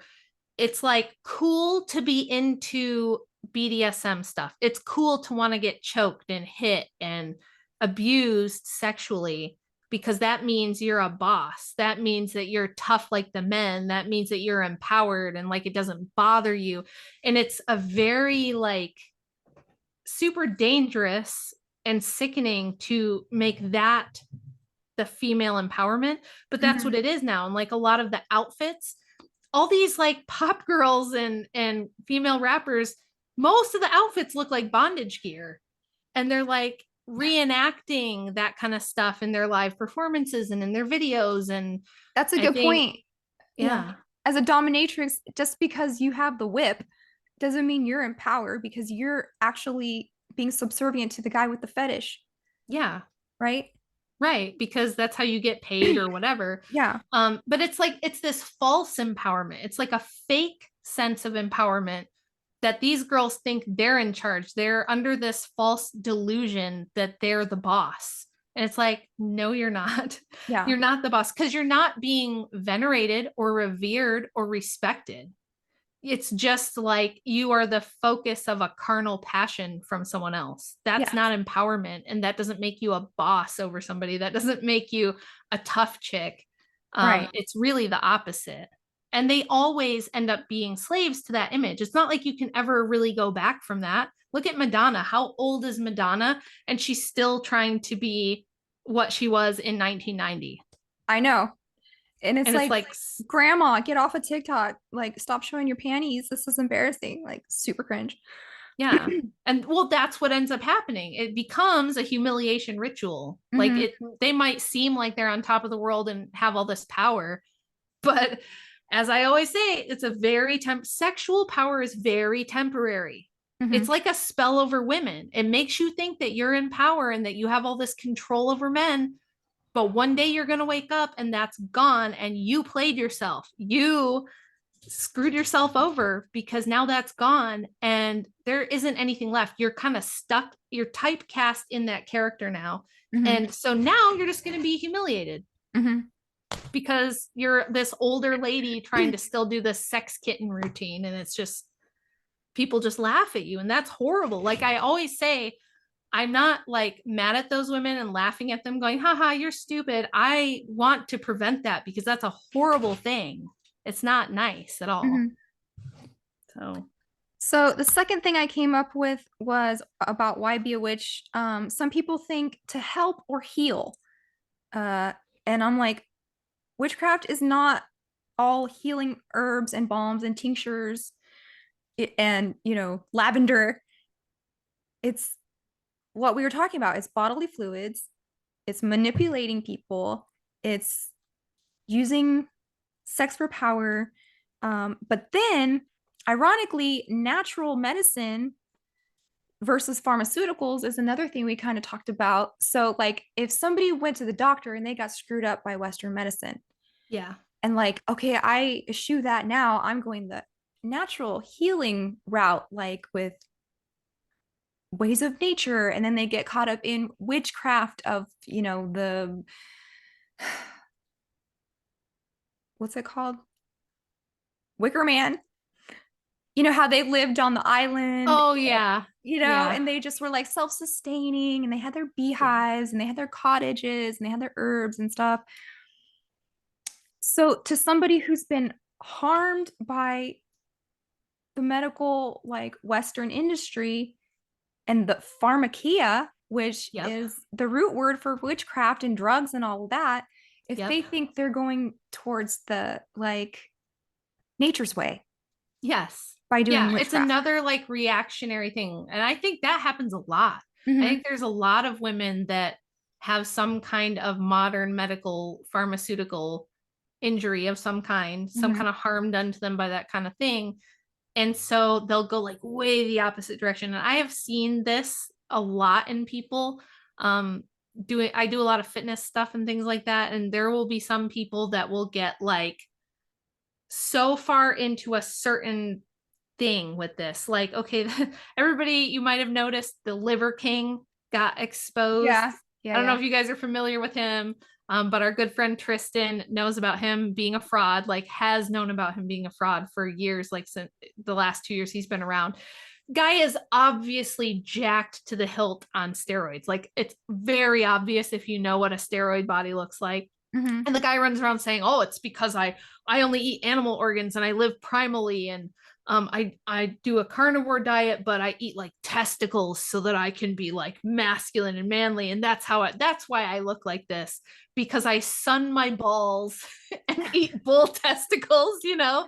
And there's people, so like if you're a guy who's had like a terrible medical injury from like modern medicine, right, which a Hmm. lot of people are with the certain medical intervention that's been pushed the last 2 years that a lot of people have gotten injured from, you might think that you need to go way to the other extreme and like be eating bull testicles and sunning your balls or whatever Yeah. to like be healthy. Or And just I think take it's just another crystals reactionary instead of thing. vitamins or whatever you're doing. Like Right. pray to your angels instead of go to the Yes. doctor. Like there has to be some kind of balance. Yeah. And Um, vegans do this all the time, right? Where you'll see all the time some article about some people who had like some spiritual experience and became vegan. You know, they watched some documentary and they became like extremely into the vegan thing. And then they had a baby and tried to feed the baby a vegan diet, and something horrible happened because that's not good for babies. So people can fall into all kinds of crazy extremes and heresies if they have been victimized by something else. They'll go way the other direction. yeah. And the nature worship is kind of funny to me because the white witches, they'll be like, we don't worship Satan. We worship a horned god of the forest. Like, Right. Or like one of my daughter's friends who says she's a pagan witch, says, "I worship Mother Nature." And my daughter said, "Who made Mother Nature?" And she mhm, was like, "I don't know, but I just love Mother Nature." You know, like she goes, yeah. "Where did Mother Nature come from? Who made Mother Nature?" And the girl just goes, you could like see her in her head, the gears just turning. And she just thought, and she was like, "I don't know. I just know that I love Mother Nature." It's like, it's like they want to know the Theotokos who is real and is in heaven and is like that loving, protecting intercessor for us, but they don't want to be Christian because then you have to like reject your impulses, and you have to learn self-control, and you have to fast and pray and deny yourself and repent, and nobody wants to do that stuff because that's hard. So I'm just going to insert like vague notions of Mother Nature instead, and I'm just going Mhm. to like, oh my god, flowers and like sunshine. And it's like, never mind the fact that nature as it exists after the fall also includes things like scorpions and killer bees and mosquitoes that carry malaria. Yeah.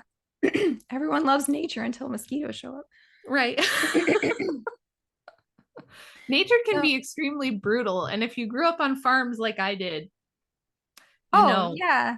Like that nature is pretty brutal. I'm not gonna spend the night in the forest ever again in a tent. Like I will go out for a hike until the sun goes down, but as soon as it gets dark, I want four walls and running water. Like I hate I camping. do love running water. Heated water that runs. Yes. If you've ever had to go without it for any extended period of time, it's the I best. spent 11 days in the woods once with I was like a big hardcore like rustic camping girl growing up, so I can handle it for a long time. But there was our old house we lived at, our well went out, and it was a ooh, month without like running water, which dang. was really rough. So I'm a huge running water, heated water fan now. It's great. Yes. Okay, so the third reason I thought of why be a witch? To curse somebody or to get revenge. Yeah, that's Um another huge one. Oh my gosh. I didn't even think of that, but that's one of the most obvious ones. yeah, so I was just like this doesn't even go with my personality because like I like the easiest way to do things. Um Revenge, I don't really punishing the wicked is not my job, Yeah. right? It's not anyone's job because there is going to be a judgment day and no one's going to get away with anything. So you don't even have to worry about it. Like things that I can, one less thing that I don't have to be responsible for. I love that. And this is what I think, like, when Jesus says, my yoke is easy, my burden Mhm. is light, he's like, I got you. You don't have to get even. Yeah.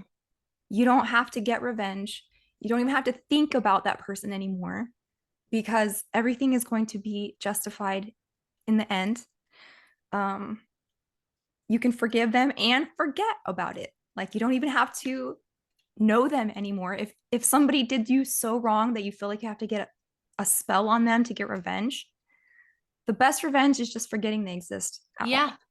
100%. This is Right. something I definitely learned this watching my mother growing up and seeing what like bitterness and jealousy and vengeance like that. She was like filled with like that vengeful hatred, and I watched it like totally destroy her. And so it's never been my thing.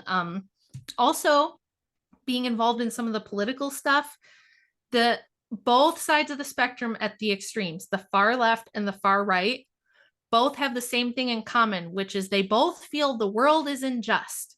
There's the society is terrible. The world is horribly unjust, and I know who did it, and we need to make them pay. Now, both sides think it's, this side over here thinks it's this group of people. This Mm-hmm. side over here thinks it's this group of people. And all of the atrocities of the last few hundred years, you can look and see that it was somebody whipped up a mob and said, all the things that are wrong in the world are because of them. Get them. Mm-hmm. And then you have atrocities happen, right? And have you seen those people? Have you ever had to talk to them and interact with them? They're miserable. They are bitter. They're hateful. And I know that's like a trope. Oh my God, why are you so hateful? But no, like I've seen the people that really are in the very far extremes of both the right and the left. They hate life. They hate people. They hate the world, and they're consumed with like, we have to get revenge, because it's always like my life would be good if it wasn't for this group of people, or my life would be better if the evil so and so's weren't controlling the whatever. Mm-hmm. So, and it destroys you. That will destroy you. Yeah. So, and it's the same thing if you're getting into witchcraft with the idea that you're going to get revenge on whoever. um that Gucci movie, The House of Gucci, the one lady Yep. I know that exactly. that had her husband whacked. I mean, she still to this day isn't repentant about that, and And seems her to be. accomplice was a tarot reader lady. Remember? Like a Yep, 1-900 it was her Miss psychic. Cleo. Yeah, Yep, her it was psychic. her own personal psychic tarot reader that she hired to do this, Yeah. and that's her children's dad. And it Yeah. was all just because she was jealous because he was going to marry her friend. Yeah. And then she spent 20 years in prison. And when she got out and did interviews, she was like, yeah, I mean, that's what happened. That's what I had to do. She didn't even seem repentant about it at all. It's because in our worldview, it's taken care of. Like Yeah. there is justice, but to a witch, there isn't.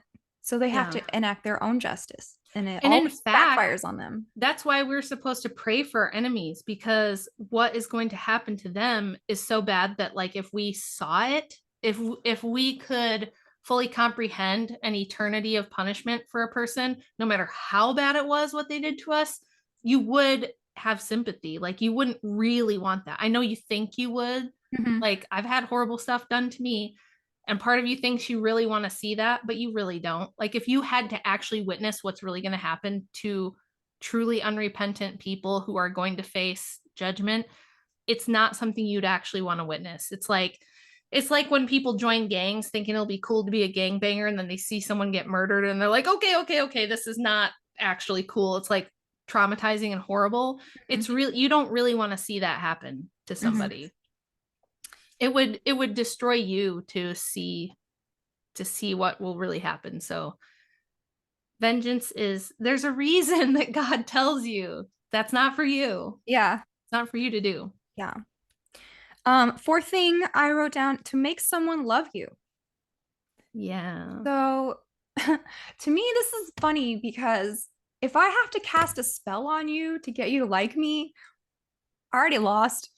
Not Same. even worth it. You know, what I mean? I'm not gonna walk around with a tampon in my bra or like put blood in your food. Like, it's just not that. Like, nobody is worth me calling down upon ghoulies to get you to like me. If you don't like me, you don't. If you do, great. But using supernatural forces to get someone's love, like that's not love, No. you Wouldn't know? that be horribly unfulfilling? Yes. Like, Wouldn't that? that's what I mean. Like, I've already lost you if I had to put a spell on you to get Yeah. you to love me. It The just, whole the whole thing about somebody loving you that's so rewarding is that they love you yeah, because they love you because of who you are, not because you like tricked them into it. right. That's ridiculous. Like No. I don't understand that one like personally at all, And but I that's know it's a why, thing. like, I would never do a sorority or anything like that because if I have to humiliate myself for you to be my friend, I don't want to be your friend. No. You know, if I have to do things that make me uncomfortable, or maybe I'm just like a super loner, but I was it's, gonna say I've never been like a big group joiner yeah. type of a person anyway. But yeah, certainly if you're gonna haze me, no, no thanks. I'm good.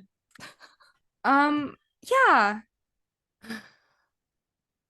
So the fifth thing I wrote was why be a witch? To manipulate, use, discard, power dynamics. So this whole thing is because you feel powerless and you want to shift the dynamic to have the power be in your favor. But having to lie, trick, manipulate people is admitting that they have a power over you, That you care. that you care, or that they Yeah. have something that you want. Yeah. See, for me, nobody has anything that I need if I have to be underhanded to get it, Right. right? Yeah, it's the same. It's kind of the same principle as like, why do you want somebody who doesn't love you? Like, you have to spell them and trick them and manipulate them into loving you. It's kind of Yeah. the same thing. It's like, if I achieve something, I want it to be because I merited it in some way. Like, have you ever like worked super, super hard for something for like a really, really long time? And when you finally get it, it's not even the fact that you got the thing, it's that you made it through all of that, that you Mm-hmm. like hung in there and you were disciplined or hardworking enough to like see it through and finish whatever you did. Like everything I've ever done in my life that I really value and care about was something like that, where it was just a long commitment where I had to like grind and sacrifice and give up something to get there. And I cherish more like the journey of getting there than attaining the thing, Mm. which I think is why The maybe to journey, us, not the destination. Yeah. yeah, magic isn't very appealing if you have that mindset because it's literally the opposite of that. It's literally like, well, I don't want to have to like, I mean, they're putting in a lot of effort, but it's It is not so like, much effort and it's so but much it's shallow, emotional. Yeah. silly stuff. It's not like anything. So, like, if you lose 50 pounds or something, right? You had to like figure out what it was that got you to be that heavy in the first place. You have to learn how to control like your eating. You had to learn how to stick to an exercise program. You had to like battle your own limitations and your own demons and shortcomings and learn about yourself and improve yourself as a person to like, it's not that you look better, it's not that you lost the weight really, it's that you mastered yourself along the way that makes it so meaningful. And if you do magic, it takes all that away. You don't get any of that. And I Mm. think that's why a lot of the movies, like every movie and story I can think of where somebody gets something through witchcraft or magic, when they get the thing, they never really want it. It's kind of like Gone with the Wind, where Scarlett O'Hara, the whole way through the movie, is trying to get Ashley just because he's the one guy she can't get. Every other guy wants to marry her. She only wants him. He's not even a great character. He's not even a very good character in the story, but she just wants him because he's the only one she can't have. And then Yes. finally, when Melanie dies, he kind of is like, it's like she could probably have him, and then she instantly doesn't want him anymore. Yeah. And then decides she wanted Rhett all along and he's left her already. So it's like, that's, I feel like that's every magic story. I feel like that's every witchcraft story where you do the witchcraft or the magic to get the object of your desire. And then once you get it, it means nothing. It's like, oh, it's And a then big letdown, you know? and you had to sacrifice two spirits, like you had to kill a chicken or you had to give them a cigarette, or you had to do a ritual, or you had to get the spell just exactly right, or it would turn back on you. And it's the same way like I feel about like lying. Yeah. Like if I have to lie to you, then you have some kind of power over me that I don't like that. Because I always Yeah. want to just be, tell the truth and be authentic. Yeah. But if I feel like I have to deceive you, then you have some weird effect on me Yeah. that You're I not don't I don't want that to be in the dynamic. yeah, Right? you're not really, it's not an honest, authentic interaction. It's phony. Yeah. It's like fake, and therefore it doesn't mean anything. There's no value to it. But I'm the powerless one because I have to lie. Yeah. I don't want to do that. I want to Right. be in the power. Anyways, okay, so the last thing I thought of was money. That's like a obvious one, right? Yeah. But I just don't see a lot. See, that's the funny thing. A lot of people, people who I know that know the most about the occult are broke, right? I never thought about that before, but yeah. I mean, I knew this 33rd degree Mason who was the big grandpa of the entire state of Kansas. I mean, he traveled around to all of the different um, lodges teaching people how to do the thing. Like, he was way high up. He was homeless, dude. Like, because probably because of all the dues, because of all of his titles, but he lived in a vehicle and he didn't eat. I mean, he had nothing. And this is the funny thing about like Satanism and Satanists is for losers. Yes. And it's so funny when you watch, like when you actually see who is participating in this stuff, you're like, you're a freaking nerd loser. Okay. That's true. That's so true. Well, I mean, think of like, so this is the other thing that I think newer people to this sort of stuff. If you haven't like done a lot of time investigating into the esoteric or conspiracy stuff or things like that, I always say it's like a noob level thing to think it's always about the money. Because you'll hear like boomers love to say, they'll be like, it's just for the money. They just want the money. That's why they do it. It's all about the money. It's like, why are the wealthiest people on the planet doing this stuff? They got all the money, like, and they have more money than they could ever spend. The Rothschilds aren't still doing this kind of like the weird, creepy parties and stuff, the eyes wide shut parties and things. There's like whole there's pictures of that stuff from like the 70s where they're still doing this. They had like one of those big parties and somebody took a bunch of pictures and you can still find it online if you look hard enough. So they're still doing this creepy, weird stuff. They've got all the money. They don't need any more money. Mhm. It's not about the money. It's because they already have everything and they're like still totally unfulfilled and bored and nobody really likes them for them. They're only the only reason anyone's coming to their party is because they're the Rothschilds and they have all this money. So it's like, yeah, like Bill Gates, he's not cool. He's got tons of money, but he's like a No. total nerdy loser. He's got like bitch tits and like a, he's just, you know what I mean? Like he's Yeah. nobody that if you just saw him on the street, you'd be like, I want to be like that guy. No. You're right. It's always like dorks and losers. Yes, LARPers and nerds. And like, there's no Chad Satanists. I'm sorry. There's no Chad magicians. This is for people with a childish mindset, I feel like. You Yeah, it's usually like ankle biter types. mhm.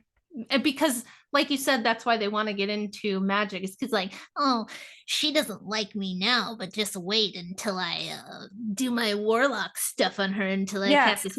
And same thing with like, Oh, you'll see. Don't beat me up. I'm gonna curse you. Like, yeah. yeah.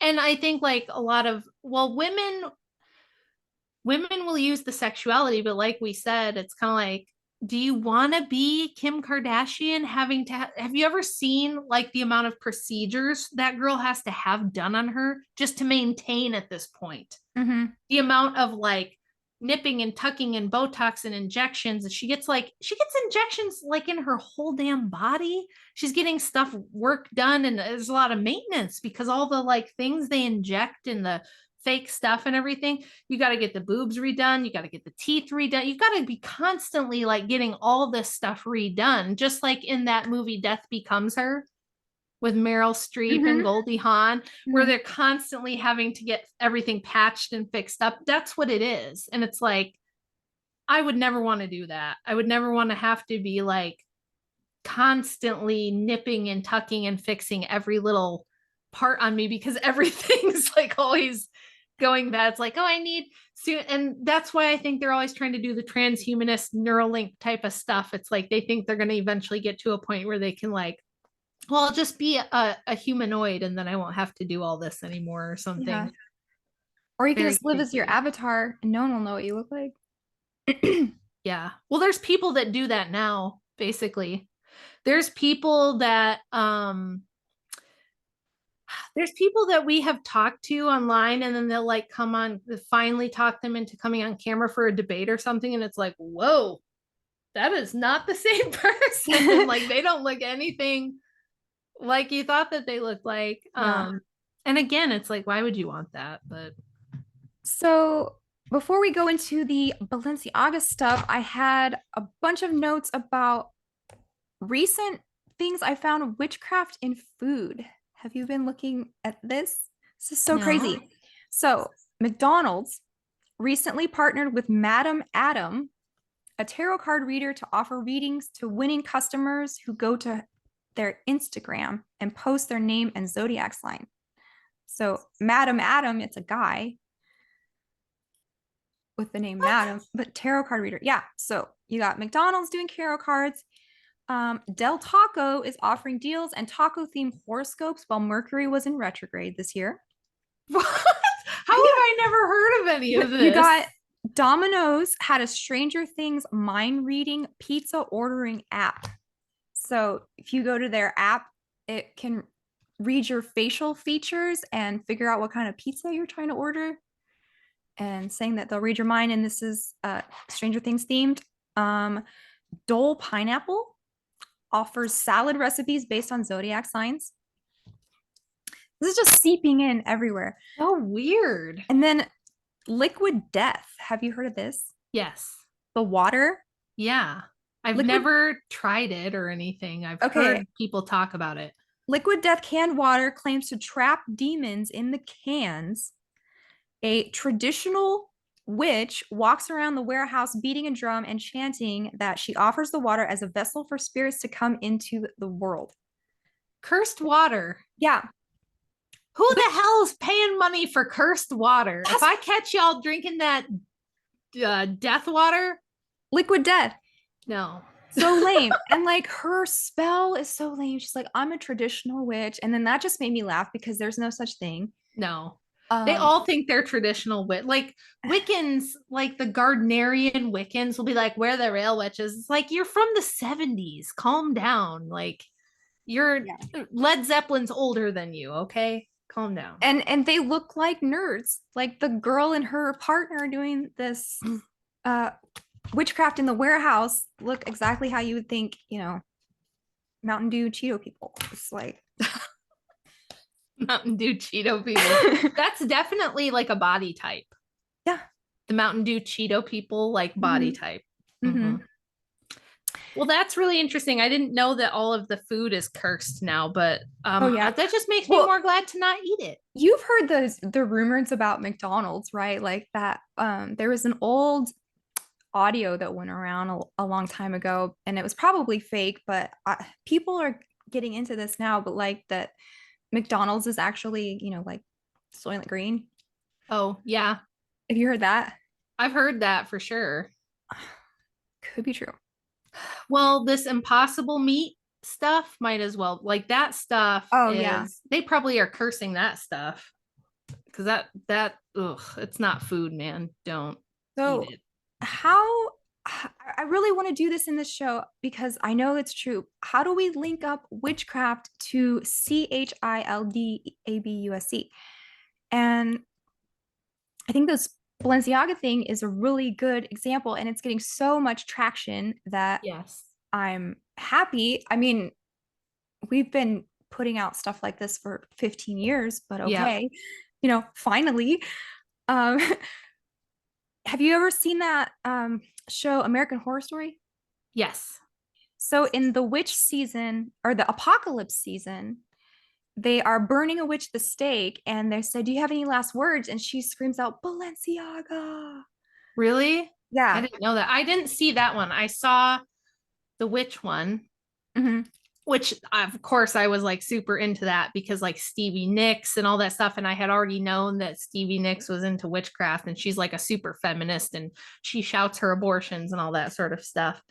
Yeah. Um, and that was like, and people didn't know that that's like real. They thought that that was like a cute thing, Uh-huh. And then like after that, Fleetwood Mac had this big resurgence and stuff. So like the witchy aesthetic and the witch pop culture stuff has been really big again. But yeah, it's always the child stuff is always tied in, and it's very difficult, I think, because people don't it's not even just that they don't want to believe it. It's like they can't comprehend that that could be true. And Right. that's why I think every time one of these big stories breaks out where it's like all this undeniable proof, it's right in front of everyone's face, it gets covered because people want it to be something else so badly. They want there to be like a rational explanation. So like for this Balenciaga shoot, everybody's probably seen the pictures and heard what it is and the stuff that was in it. This stuff came out in the 2016 election. This stuff has come out like periodically, these things come out.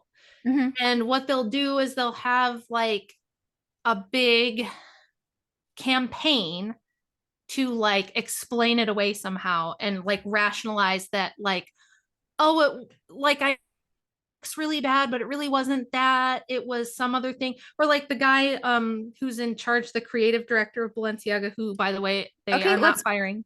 let's pause right here because I've been counseled not to say anyone's name. Right. Let's not do So that. we're not gonna That's why say he's just the names. creative director. Okay.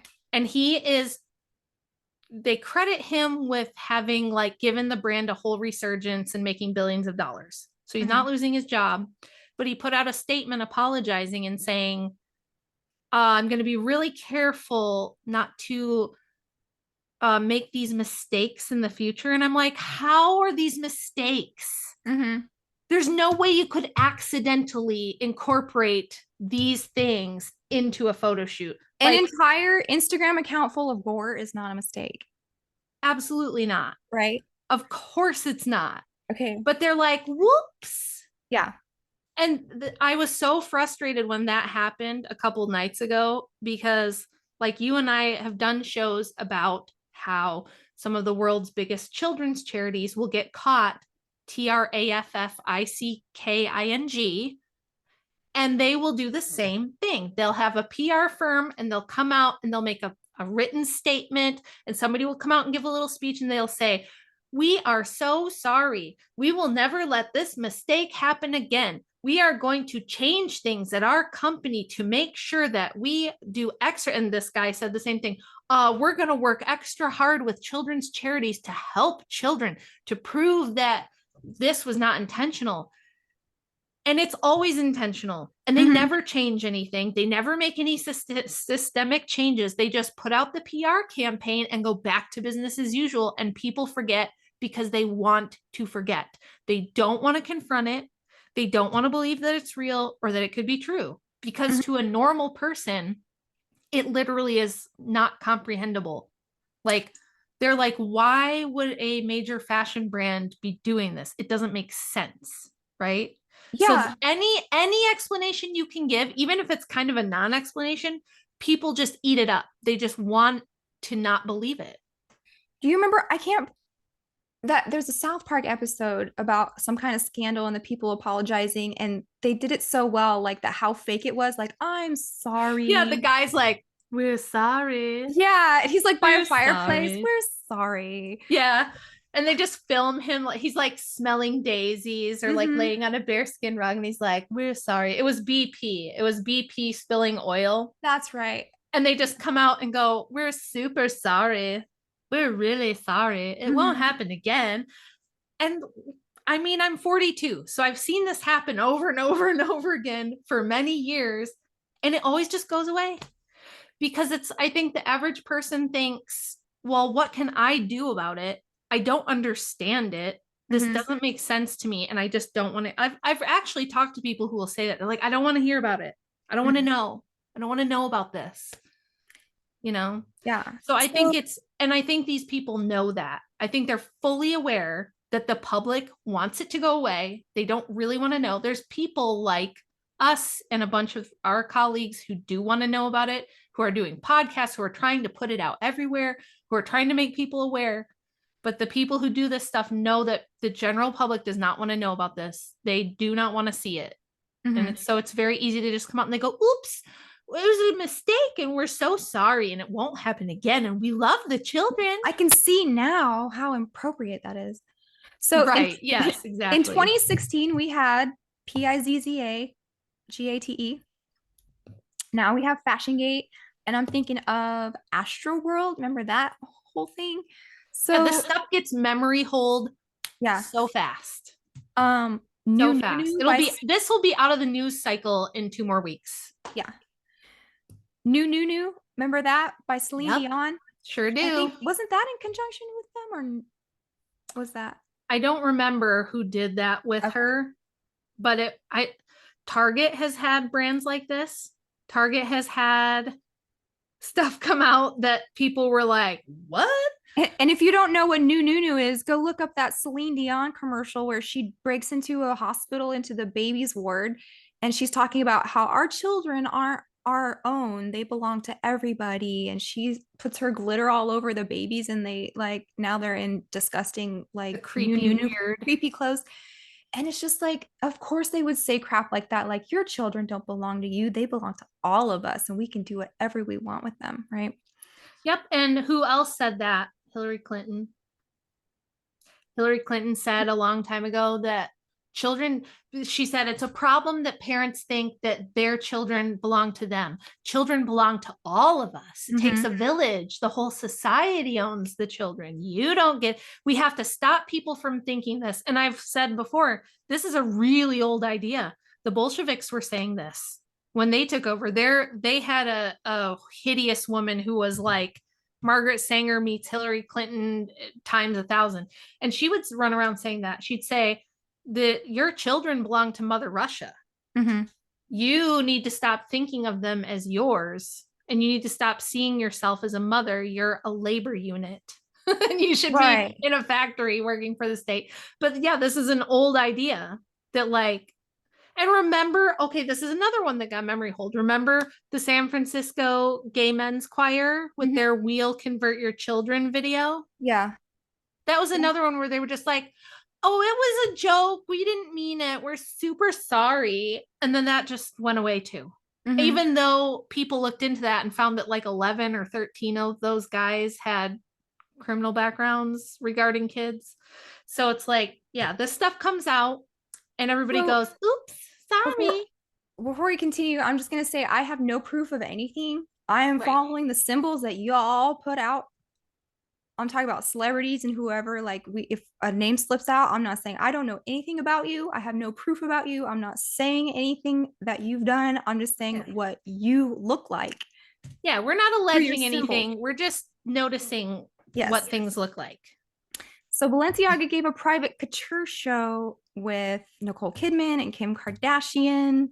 And these types of things always remind me of that video in of Lady Gaga. I think it's Bad Romance where she's like dancing for a bunch of businessmen and Yeah. they're bidding on her. Mm-hmm. That's what it was giving. So Yeah. this was their first like show of the season. And then during Fashion Week, they all are driven outside of Paris to this mud pit, which where they gave their fashion show in this mud pit, wearing garbage bags, trying Yeah. their best to look unattractive, which is a satanic thing. Yeah. It's an I'm not saying they're ugly inversion. people. I'm saying you guys are trying to look weird Yeah. and like monsters, Yeah. right? Tromping through the mud in trash bags. Um, and their model, one of their main models, looks like the character from Zoolander All, right? Yes. Non-binary. Yeah. It's And more then, inversion. The whole fashion industry is like a great example of inversion. oh, It's yeah. like, oh, women, you want to be attractive? You should look like this androgynous, prepubescent 6 foot tall boy. Or like it, like the fat is beautiful thing, like the obesity is healthy, like all this that in the last 10 years, especially, I feel like they've taken everything and just totally inverted it, Hmm. completely like made it inside out of what it actually is. And not only that, they were handing out like toy babies in bags with blood and teddy bears and bondage teddy bears and using pacifiers, just all sorts of weird, weird, weird stuff. So that was their fashion week aesthetic, is like mud and garbage. Um, Post-apocalyptics has been in for a long time in Yeah. fashion, tattered rags, Yeah. right? And then boom, this photo campaign with the kids that look like the pictures look like a serial killer's inventory. It's just Yes. all of the different items around, and they don't even have anything to do with childhood or fashion, like crime scene tape Yeah. that says ball on it. Yeah. And people are running with this ball thing because now I thought this was kind of goofy, but whatever. You guys love this stuff. Um, if you type in Balenciaga into this translator, one of them you get ball is the king, and the other one you get do without will. So I'll just show you guys that. Yes, I have seen that and I have tried that, and it's Did it work? true. It It's works. true.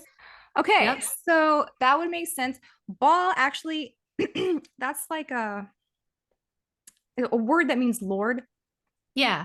Ball Peor, Yeah. Lord of the Open Holes. Yes. So there's Ball Marduk, there's Ball Pure, there's all kinds of balls, but they are associated with Child Sacrifice.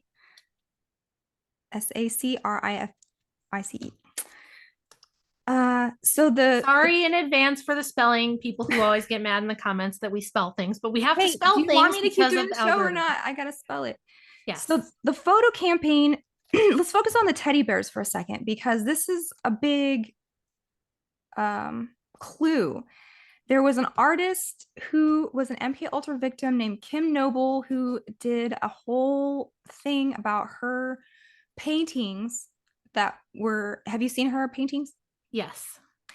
And a lot of them featured teddy bears because a Yep. teddy bear is a lifeless doll that you can prop up and control, which is a mind control theme. And there's also, I should have found this earlier, but everyone's not, maybe not everyone, but heard of PEDO Bear, right? Mm-hmm. From the 4chan days. Yes. Remember this guy? Yes, I do. So I have a Weird stuff. whole thing on in my book about how PEDO stuff, their icon is the teddy bear. It represents the slave in their helpless condition. Um, the brilliance of it is that it's innocent. He chases lollies.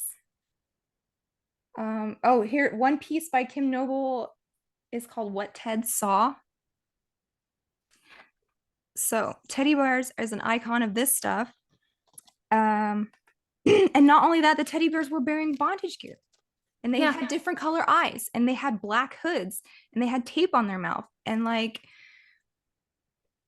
what else? Yeah, can we talk about the Black Hood thing for just a second, you guys? Because there was a big news event that happened where a certain person did the whole entire interview in a black hood. Oh, And this creative director for Balenciaga and this person's ex-wife did a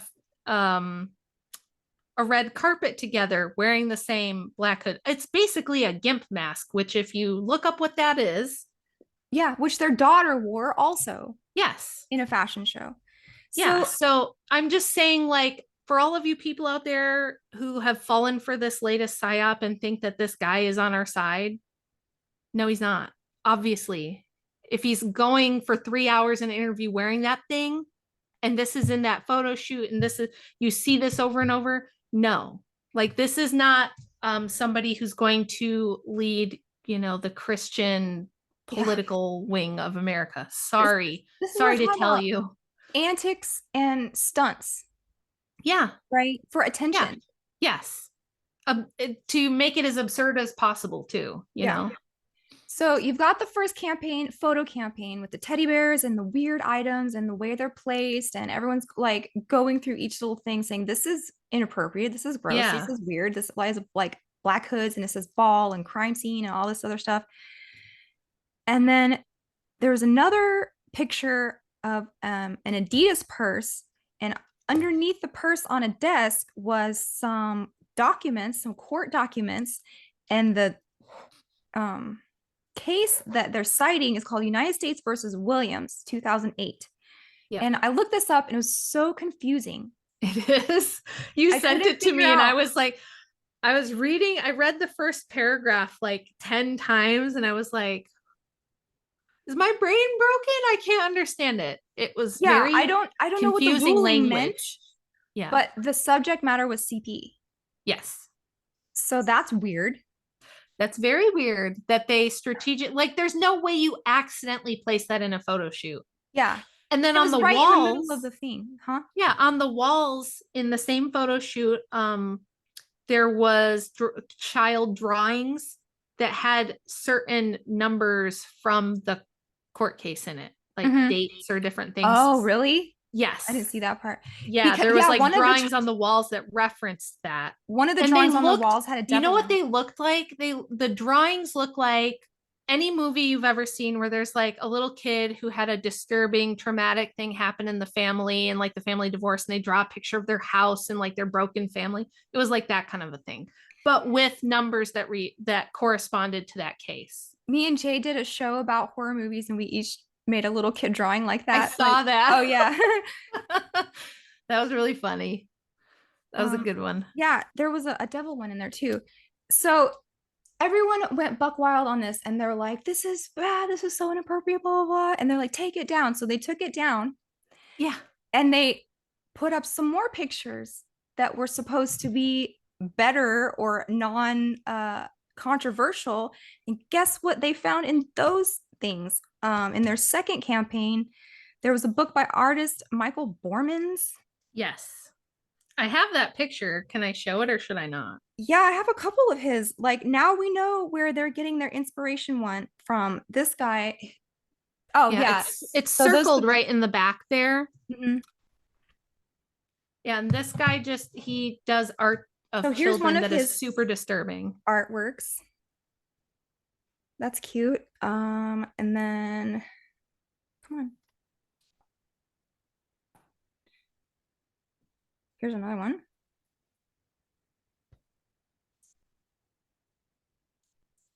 Yeah, and like we're not trying to disturb people, but Hey um man, we you just gotta don't want know. people we don't want people to just like forget about this tomorrow, Here's right? this poor star child Yeah.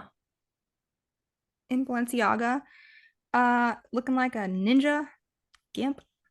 Yeah. So You're Michael Borman's creep art, gross. Um, It and reminds us another of book. the same people that we've seen do this same kind of creep art before. Like the creeper art has popped up a bunch. Oh yeah, you think, does this remind you of anything? Oh, maybe when Donald Trump was running for president. Yeah. It has to do with like Some pepperoni some and WikiLeaks things. something like, Yeah. I don't even want to say those people's names. I know. We really just can't because The Pizza stuff. So Michael Borman. Oh, and then the other book in that picture was Matthew Barney, and he did a movie um series called The Cremaster Cycle. Do you know what a cremaster is? only because I already heard you talk about Oh, it when okay. you did your show with Jay, but I didn't know that that was what that was called, but now I know. So the cremaster is this muscle in your balls that like retracts it when it gets cold. And he has 5 movies called The Cremaster Cycle, which I'll show you a picture of him. That's what he's about. And then Okay. He's a goat person? Jay just told me some interesting tidbit about that, but it left my brain, so I don't know.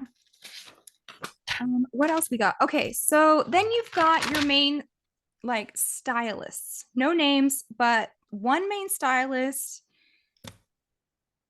has that on their shirt. That's a band. Yeah. They had worked for Vogue, Adidas, Balenciaga, Chanel. Their Instagram went private after this, was full of gore, kids with guts hanging out.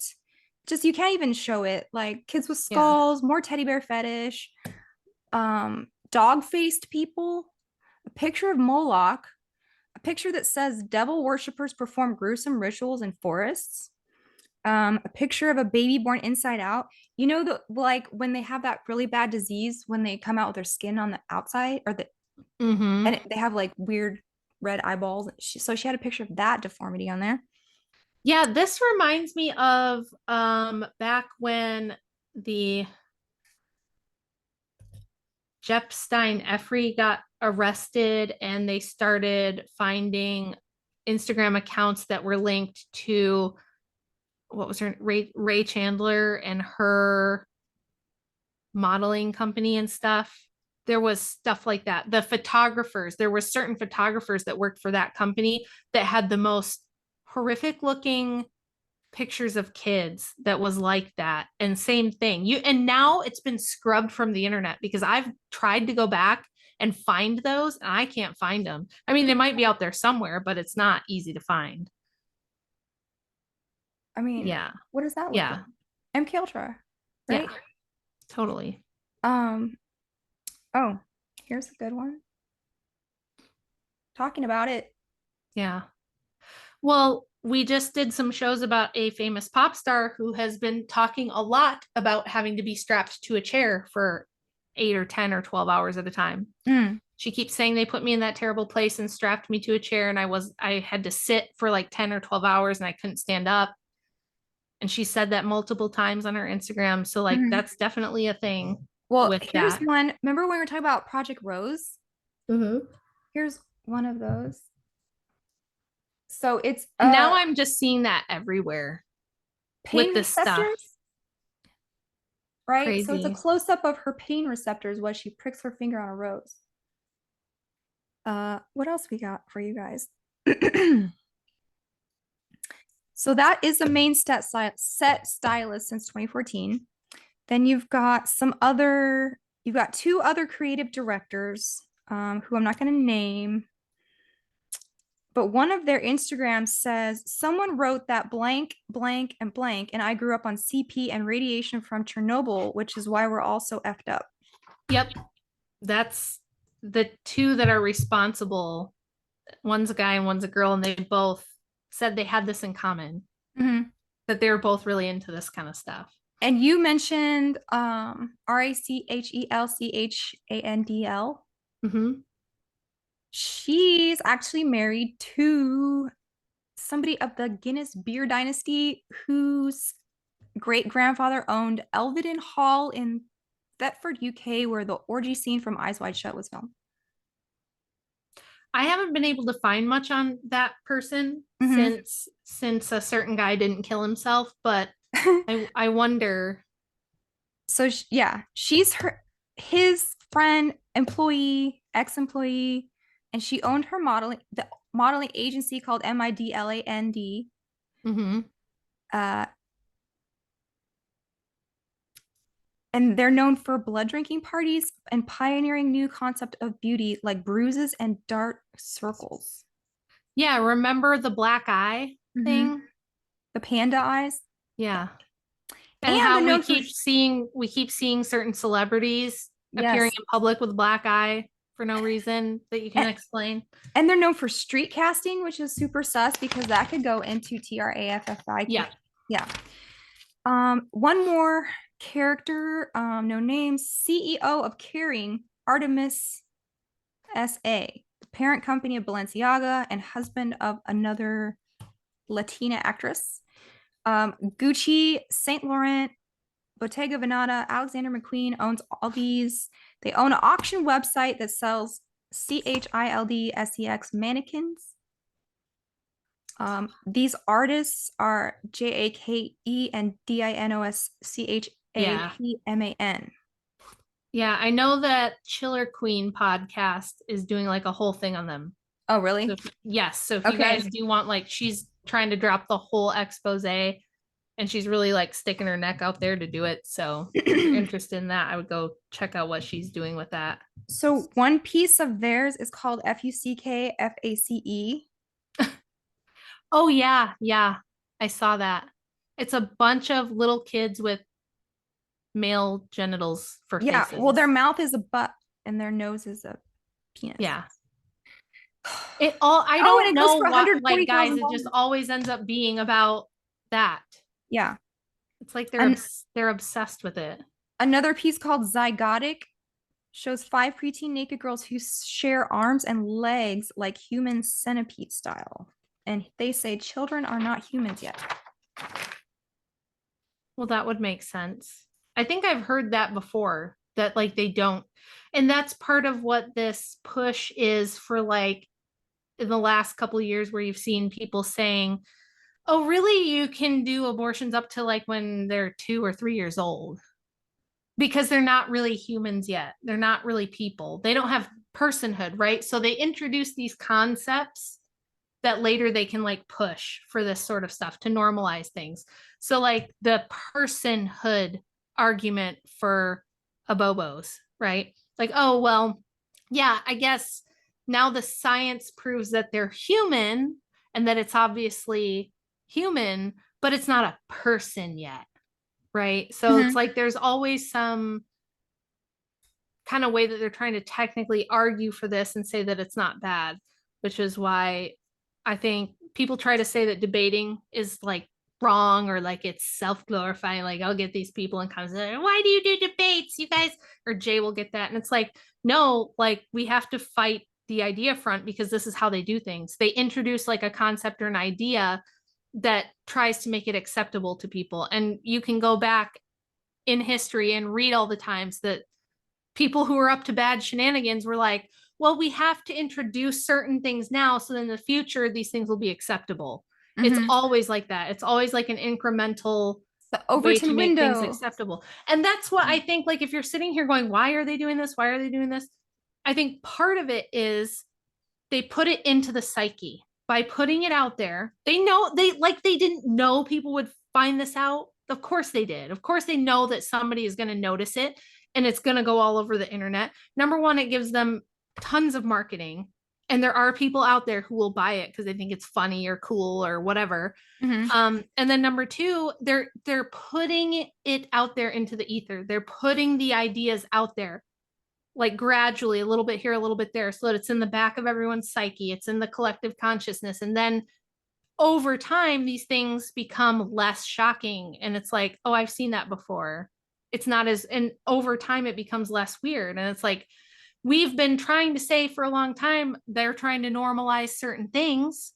And now there are organizations who have come out and said, yes, we are trying to normalize it because, well, they can't help that they have these inclinations. So we have to normalize it because otherwise they won't get the help. They, as if this is something you can just fix with therapy, right? Right. But that's how the game is played. It's like, yes, it's always a push to normalize these things. It's the same thing with the sex worker, International Sex Workers Day. Sex work is real work. It's a way of trying to normalize that kind of thing so that TRAFFICKING will no longer be quite so offensive. It'll Mhm. become like a somewhat of an acceptable thing. And you can make arguments for why, well, it's better than if they were on the street with a pimp, or it's been, like we've seen this over the last 20 years, the push for all the normalization for all of this stuff. So, have you heard of MVM Inc? MVN? MVM Inc, a migrant moving group. No. So they are an NGO that contracts with the feds to transport unaccompanied migrant kids across the country through the sponsor process. Uh, They have a deal with Homeland Security, $136 million, where teenage girls are being taken to sponsors. They've already lost 20,000 children, and the rest are under an epidemic of suicide to escape the military bases where they're being housed. I have seen there was a story out this week, and it was very quickly buried because of all the other perhaps intentionally crazy things that went on this week, where they did interview a girl who was rescued from that situation, and she said that her sponsor was abusing her and doing this sort of thing. Yeah. And you know, there's other people that we know who have tried to go down to the border and have caught. Remember, he who shall not be named was down at the border like maybe a year ago and caught groups of men putting kids in cars, and he walked right up to them and said, "What are you doing? Where are Mm-hmm. you taking those? You can't do that." And he had to go get police and like bring them over and got the guys arrested and all that sort of stuff. But it's like pretty obvious at this point that the border security issue is left unsolved on purpose for the purposes of moving certain goods and people and whatnot across it. Mm-hmm. I mean, So, couple more things that I'm not going to heavily get into, but we all know Nicole Kidman is a spokesperson from Balenciaga. Go check out what Fiona Barnett says about her father. You've heard that story, right?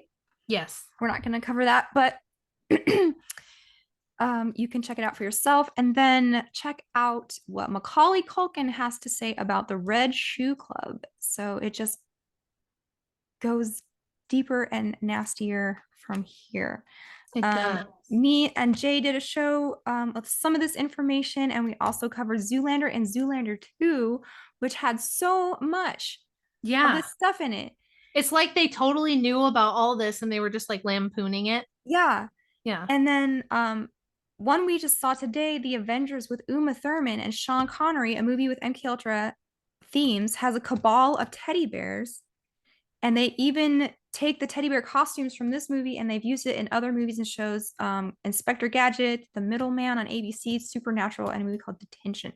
Do you remember the Rescuers? This Mm-hmm. just came to my head all of a sudden that in the Disney's The Rescuers was the teddy bear. Penny had the teddy bear, and the teddy bear was like a big deal in that story because she Oh, was literally well, there, kidnapped by creepers. yes, and the rescuers down under, like the mice have to save the kids from the creepers. I forgot about Yeah, that. Penny had a teddy bear. I I forgot had about that. that book as a kid growing up, and I always remember because she dropped her teddy bear. Um, so yeah, that's definitely like I a used to theme. love rescuers down under because they like fly on this giant golden eagle. Yeah, Do you remember that? I'll never yeah. forget that. We Okay. should also mention that like I took a look back at the founding of Balenciaga, and the founder, Cristobal Balenciaga, was a Spanish um, fashion designer. He opened the shop in 1919. He was raised by a single mom who took him to work every day, and she was a seamstress. So that's how he got into that. He was obviously a gay guy. um, and he had like a back then it was more undercover, but he had a lover who was like a very wealthy Polish and French aristocrat. And Balenciaga and Coco Chanel were like the two big fashion houses from like the 30s to the 60s. And there's a lot of espionage involved too. You and Jay have covered Aileen Griffith, the model from New York who became a OSS and then CIA asset. She was one of Balenciaga's muses. He dressed her all through her life. Like she was one of his main models. Also, Audrey Hepburn, who was widely, I don't know if it's ever been confirmed, but she was at least widely rumored to be involved in espionage. And he was good friends with Coco Chanel, who we know did some spying for the little mustache people too. So I find it very hard to believe that he wouldn't have been involved in that sort of thing as well. And the Mhm. CIA has a long history of getting involved with these kinds of things and being, they're just always there whenever this kind of stuff is happening. Yeah. And what was the other thing I was just thinking about with him with that? I can't remember, but this goes back way further. I don't think that this is a recent development. I think that these big European fashion houses have always been either some kind of cover, or because it would be a very easy way to get spies in certain places, right? Because you can fly them to New York, fly them to Paris, because there's a fashion week in every major city, in Milan and London and Paris and New York. It's a Yeah. very good way to like fly people around the globe. Perfect cover for travel. Oh Yeah. yeah, and of course, like who else did he dress? All of the aristocracy in Europe, the kings, the queens, um, high level like diplomats. Another one of his muses was one of the first female Spanish diplomats. The Russian lady I just mentioned was one of her colleagues at the time. They were like among this first wave of like female diplomats, just around the 30s, 20s, and 30s. So it's like, and I do have some interesting espionage stuff on her that I don't think anyone else has yet uncovered. So it's like there's always this connection of like fashion, acting, Hollywood, entertainment, and then like espionage and creeper stuff. I Hmm. don't know why it always goes together like that necessarily. Like we have theories and stuff, but Yeah. you just tend to notice this when you research this sort of thing, that it always comes up together.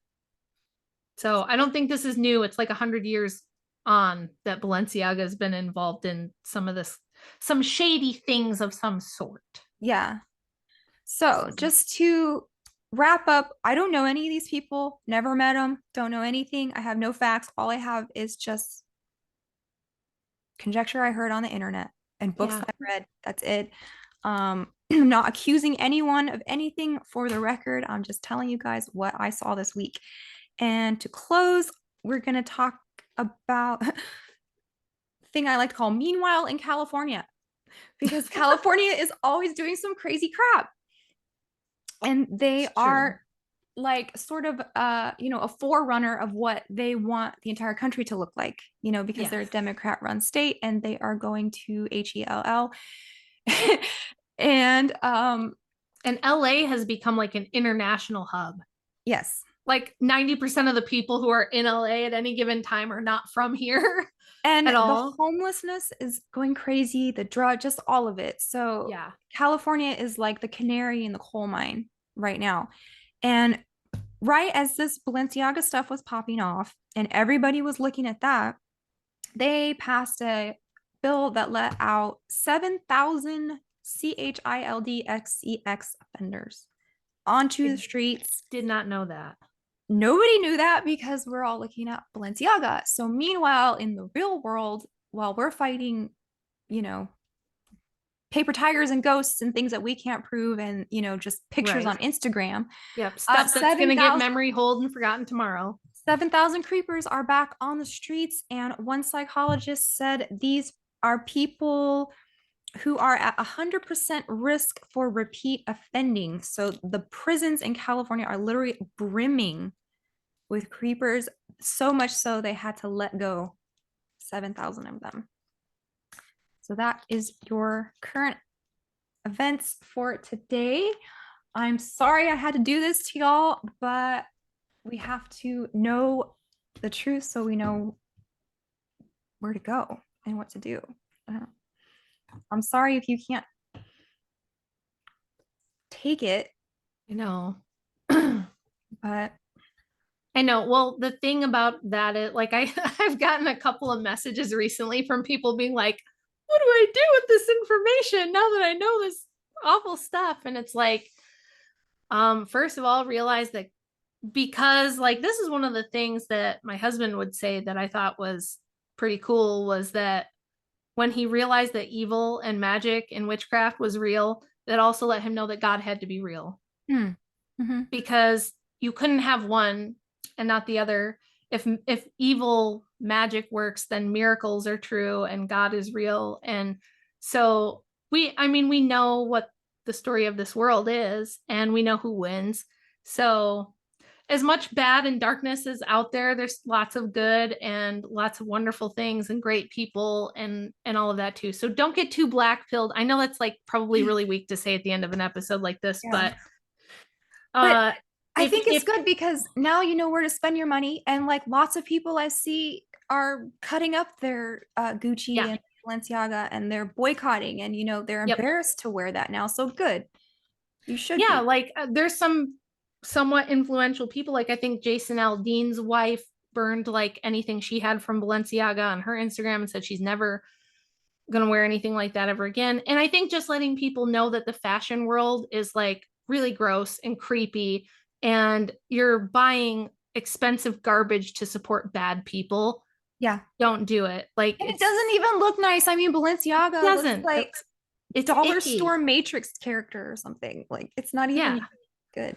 Well, they had those shoes that were like looked like they had been burned and ripped up and like they pulled them off a homeless person or something. Yeah, I mean, I think it's a humiliation thing. I think so too. I think they're mocking you.